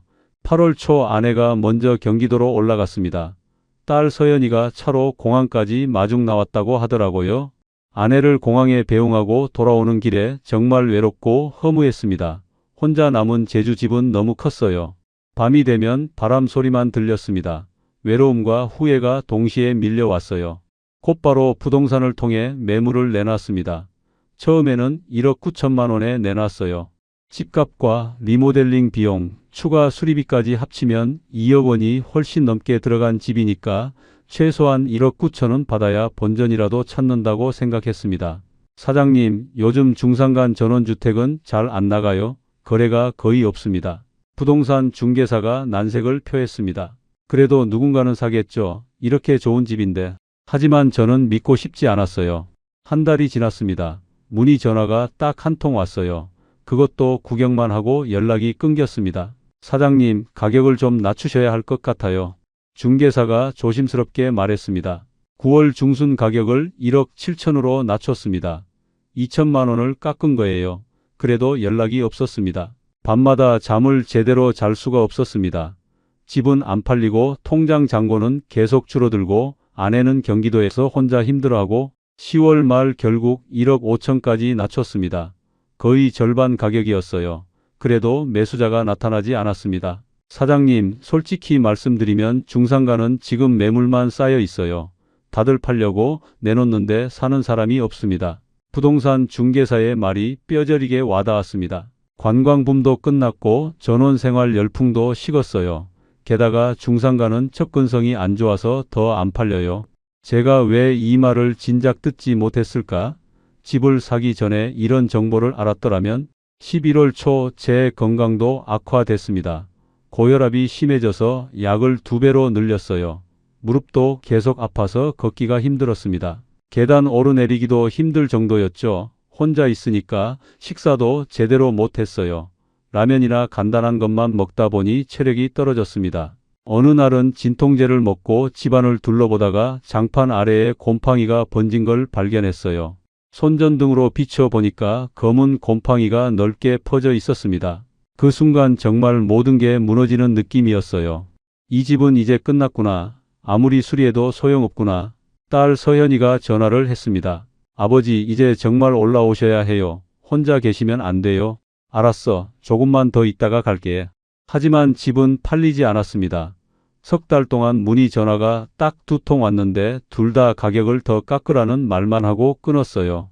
11월 말 정말 마지막 기회가 왔습니다. 어떤 사람이 1억 3천에 사겠다고 연락이 온 거예요. 사장님, 1억 3천에 사겠다는 사람이 있는데 어떻게 하시겠어요? 1억 3천, 제가 드린 돈의 절반도 안 되는 금액이었습니다. 거의 절반을 날리는 거였어요. 조금만 더 기다려보면 안 될까요? 사장님, 솔직히 이것도 좋은 조건입니다. 이분도 투자 목적이라 더 깎으려고 하실 겁니다. 고민 끝에 거절했습니다. 너무 억울했거든요. 절반 넘게 날리는 건 도저히 받아들일 수가 없었어요. 그 뒤로 연락이 끊겼습니다. 그 사람이 마지막 기회였던 것 같아요. 딸 서연이한테 전화가 왔습니다. 아버지, 그 사람한테 팔았어야 했어요. 손절할 줄 알아야 해요. 로스컷을 못하면 결국 반토막 나요. 알아. 근데 너무 억울해서. 아버지, 억울한 게 중요한 게 아니에요. 이제라도 빨리 정리하세요. 계속 갖고 있으면 관리비만 나가잖아요. 서연이 말이 맞았습니다. 제주도 집은 비어 있어도 재산세, 건강보험료 다 나갔습니다. 1년에 100만 원 넘게 나가는 돈이었죠. 12월 말 결국 저도 경기도로 올라가기로 했습니다. 집은 1억 5천에 그대로 매물로 남겨두고 일단 육지로 돌아가기로 한 거예요. 짐을 싸면서 정말 눈물이 났습니다. 거의 모든 돈을 쏟아부은 이 집이 제 평생 모은 돈이 이렇게 허무하게 끝나는 거구나. 제주공항을 떠나면서 마지막으로 한라산을 바라봤습니다. 처음 왔을 때는 설렘으로 봤던 그 산이 이제는 후회로만 보였습니다. 경기도에 도착해서 보증금 1,000에 월세 60만 원짜리 빌라를 얻었어요. 남은 돈 중에서 1,000만 원을 보증금으로 냈고 이사 비용 쓰고 나니 통장에 남은 돈은 고작 몇백만 원이었습니다. 거의 모든 돈이 몇백만 원이 된 거예요. 아내와 다시 만났을 때 서로 말이 없었습니다. 무슨 말을 해야 할지 몰랐어요. 여보, 미안해. 괜찮아요. 당신 혼자 결정한 것도 아니잖아요. 하지만 우리 둘 다 알고 있었습니다. 제 고집이 이 모든 걸 망쳤다는 걸. 아내 말을 들었어야 했고 딸 말을 들었어야 했고 동네 이장님한테 물어봤어야 했고 렌트부터 살아봤어야 했고 하지만 이미 늦었습니다. 2025년 1월 경기도 작은 빌라에서 다시 시작한 삶은 정말 허탈했습니다. 창밖으로 보이는 풍경은 몇 년 전 떠나올 때와 똑같았어요. 평범한 도심, 차 소리, 사람들 소리, 아무것도 변한 게 없었습니다. 변한 건 오직 저희 통장 잔고뿐이었죠. 아침마다 혈압약을 챙겨 먹으면서 작은 전기 주전자에 물을 끓였습니다. 제주도에서 쓰던 드립포트는 이사 짐 속에 박혀 있었어요. 꺼낼 마음도 나지 않았습니다. 그걸 볼 때마다 제주도 생각이 날 것 같았거든요. 여보, 커피 드세요. 아내가 인스턴트 커피를 타서 건넸습니다. 제주도에서는 매일 원두 커피를 내려 마셨는데 이제는 그럴 여유도 없었어요. 생활비를 최대한 아껴야 했으니까요. 월세 60만 원에 생활비 80만 원, 한 달에 140만 원이 필요했습니다. 제 국민연금 80만 원과 아내 기초연금 30만 원을 합치면 110만 원, 매달 30만 원 넘게 부족했어요. 통장에 남은 몇백만 원으로는 1년도 못 버티는 돈이었습니다. 결국 일자리를 찾아야 했습니다. 68세에 다시 일자리를 찾아야 한다는 현실이 정말 비참했습니다. 2월 초 아들 민수가 집에 찾아왔어요. 손에 봉투를 하나 들고 있었습니다. 아버지, 이거 생활비에 보태서 쓰세요. 아니야, 괜찮아. 너도 빚 갚느라 힘든데. 아버지, 받으세요. 제가 드릴 수 있을 때 드리는 거예요. 결국 받았습니다. 봉투 안에 100만 원이 들어 있었어요. 고맙기도 했지만 한편으로는 정말 부끄러웠습니다. 20년 넘게 직장 생활하고 퇴직금까지 받은 아버지가 아들한테 손 벌리는 신세가 된 거니까요. 민수가 돌아간 뒤 아내와 마주 앉아 있는데 말이 나오지 않았어요. 아내도 울먹이고 있었습니다. 여보, 제가 그때 더 강하게 말렸어야 했는데 미안해요. 아니야, 내 잘못이지. 당신 잘못 아니야. 하지만 진짜 누구 잘못인지는 중요하지 않았어요. 이미 엎질러진 물이니까요. 3월 초 딸 서연이도 찾아왔습니다. 간호사복을 입은 채로 퇴근길에 들른 거였어요. 아버지, 얼굴이 많이 상하셨어요. 혈압약 잘 드시고 계세요? 먹고 있어. 걱정 마. 아버지, 제주도 집은 어떻게 됐어요? 아직 안 팔렸어. 서연이가 한숨을 쉬었습니다. 아버지, 이제라도 값 낮춰서 빨리 파세요. 계속 갖고 있으면 관리비만 나가잖아요. 맞는 말이었어요. 제주도 집은 비어 있어도 재산세, 건강보험료 다 나갔습니다. 1년에 200만 원 가까이 나가는 돈이었죠. 알았어, 생각해 볼게. 하지만 쉽게 결정이 서지 않았습니다. 그 집을 팔면 정말 끝이라는 느낌이 들었거든요. 4월 제주도 부동산에서 연락이 왔습니다. 사장님, 1억 3천에 사겠다는 사람이 또 나타났는데 어떻게 하시겠어요? 1억 3천, 제가 드린 돈의 절반도 안 되는 금액이었습니다. 조금만 더 기다려보면 안 될까요? 사장님, 솔직히 이것도 좋은 조건입니다. 이분도 투자 목적이라 더 깎으려고 하실 겁니다. 고민 끝에 또 거절했습니다. 너무 억울했거든요. 그 뒤로 연락이 끊겼습니다. 그 사람도 마지막 기회였던 것 같아요. 6월 말 저는 결국 아르바이트를 시작했습니다. 동네 편의점에서 새벽 시간대 일을 하기로 한 거예요. 새벽 5시부터 9시까지 하루 4시간, 시급 10,000원에 한 달에 100만 원 조금 넘게 받기로 했습니다. 첫 출근 날 68세 나이에 편의점 조끼를 입고 물건을 진열하는 제 모습이 정말 초라했어요. 20년 넘게 직장 생활 동안 시설 관리 총괄을 했던 사람이 이제는 라면을 정리하고 담배를 진열하는 일을 하는 거였습니다. 하지만 어쩔 수 없었어요. 살아야 했으니까요. 어느 날 아침 산책을 나갔습니다. 아내와 함께 동네 공원을 천천히 걸었어요. 무릎이 아파서 올해는 못 걸었지만 그래도 걷는 게 건강에 좋다고 해서 억지로라도 나갔습니다. 여보, 이게 우리 나이에 맞는 생활이었나 봐요. 아내가 조용히 말했습니다. 그러게, 제주도는 우리한테 맞지 않았어. 솔직히 인정할 수밖에 없었어요. 제주도 전원 생활은 로망이었을 뿐 현실이 아니었다는 걸. 7월 어느 날 제주도 집을 점검하러 다녀온 지인이 사진을 보내왔습니다.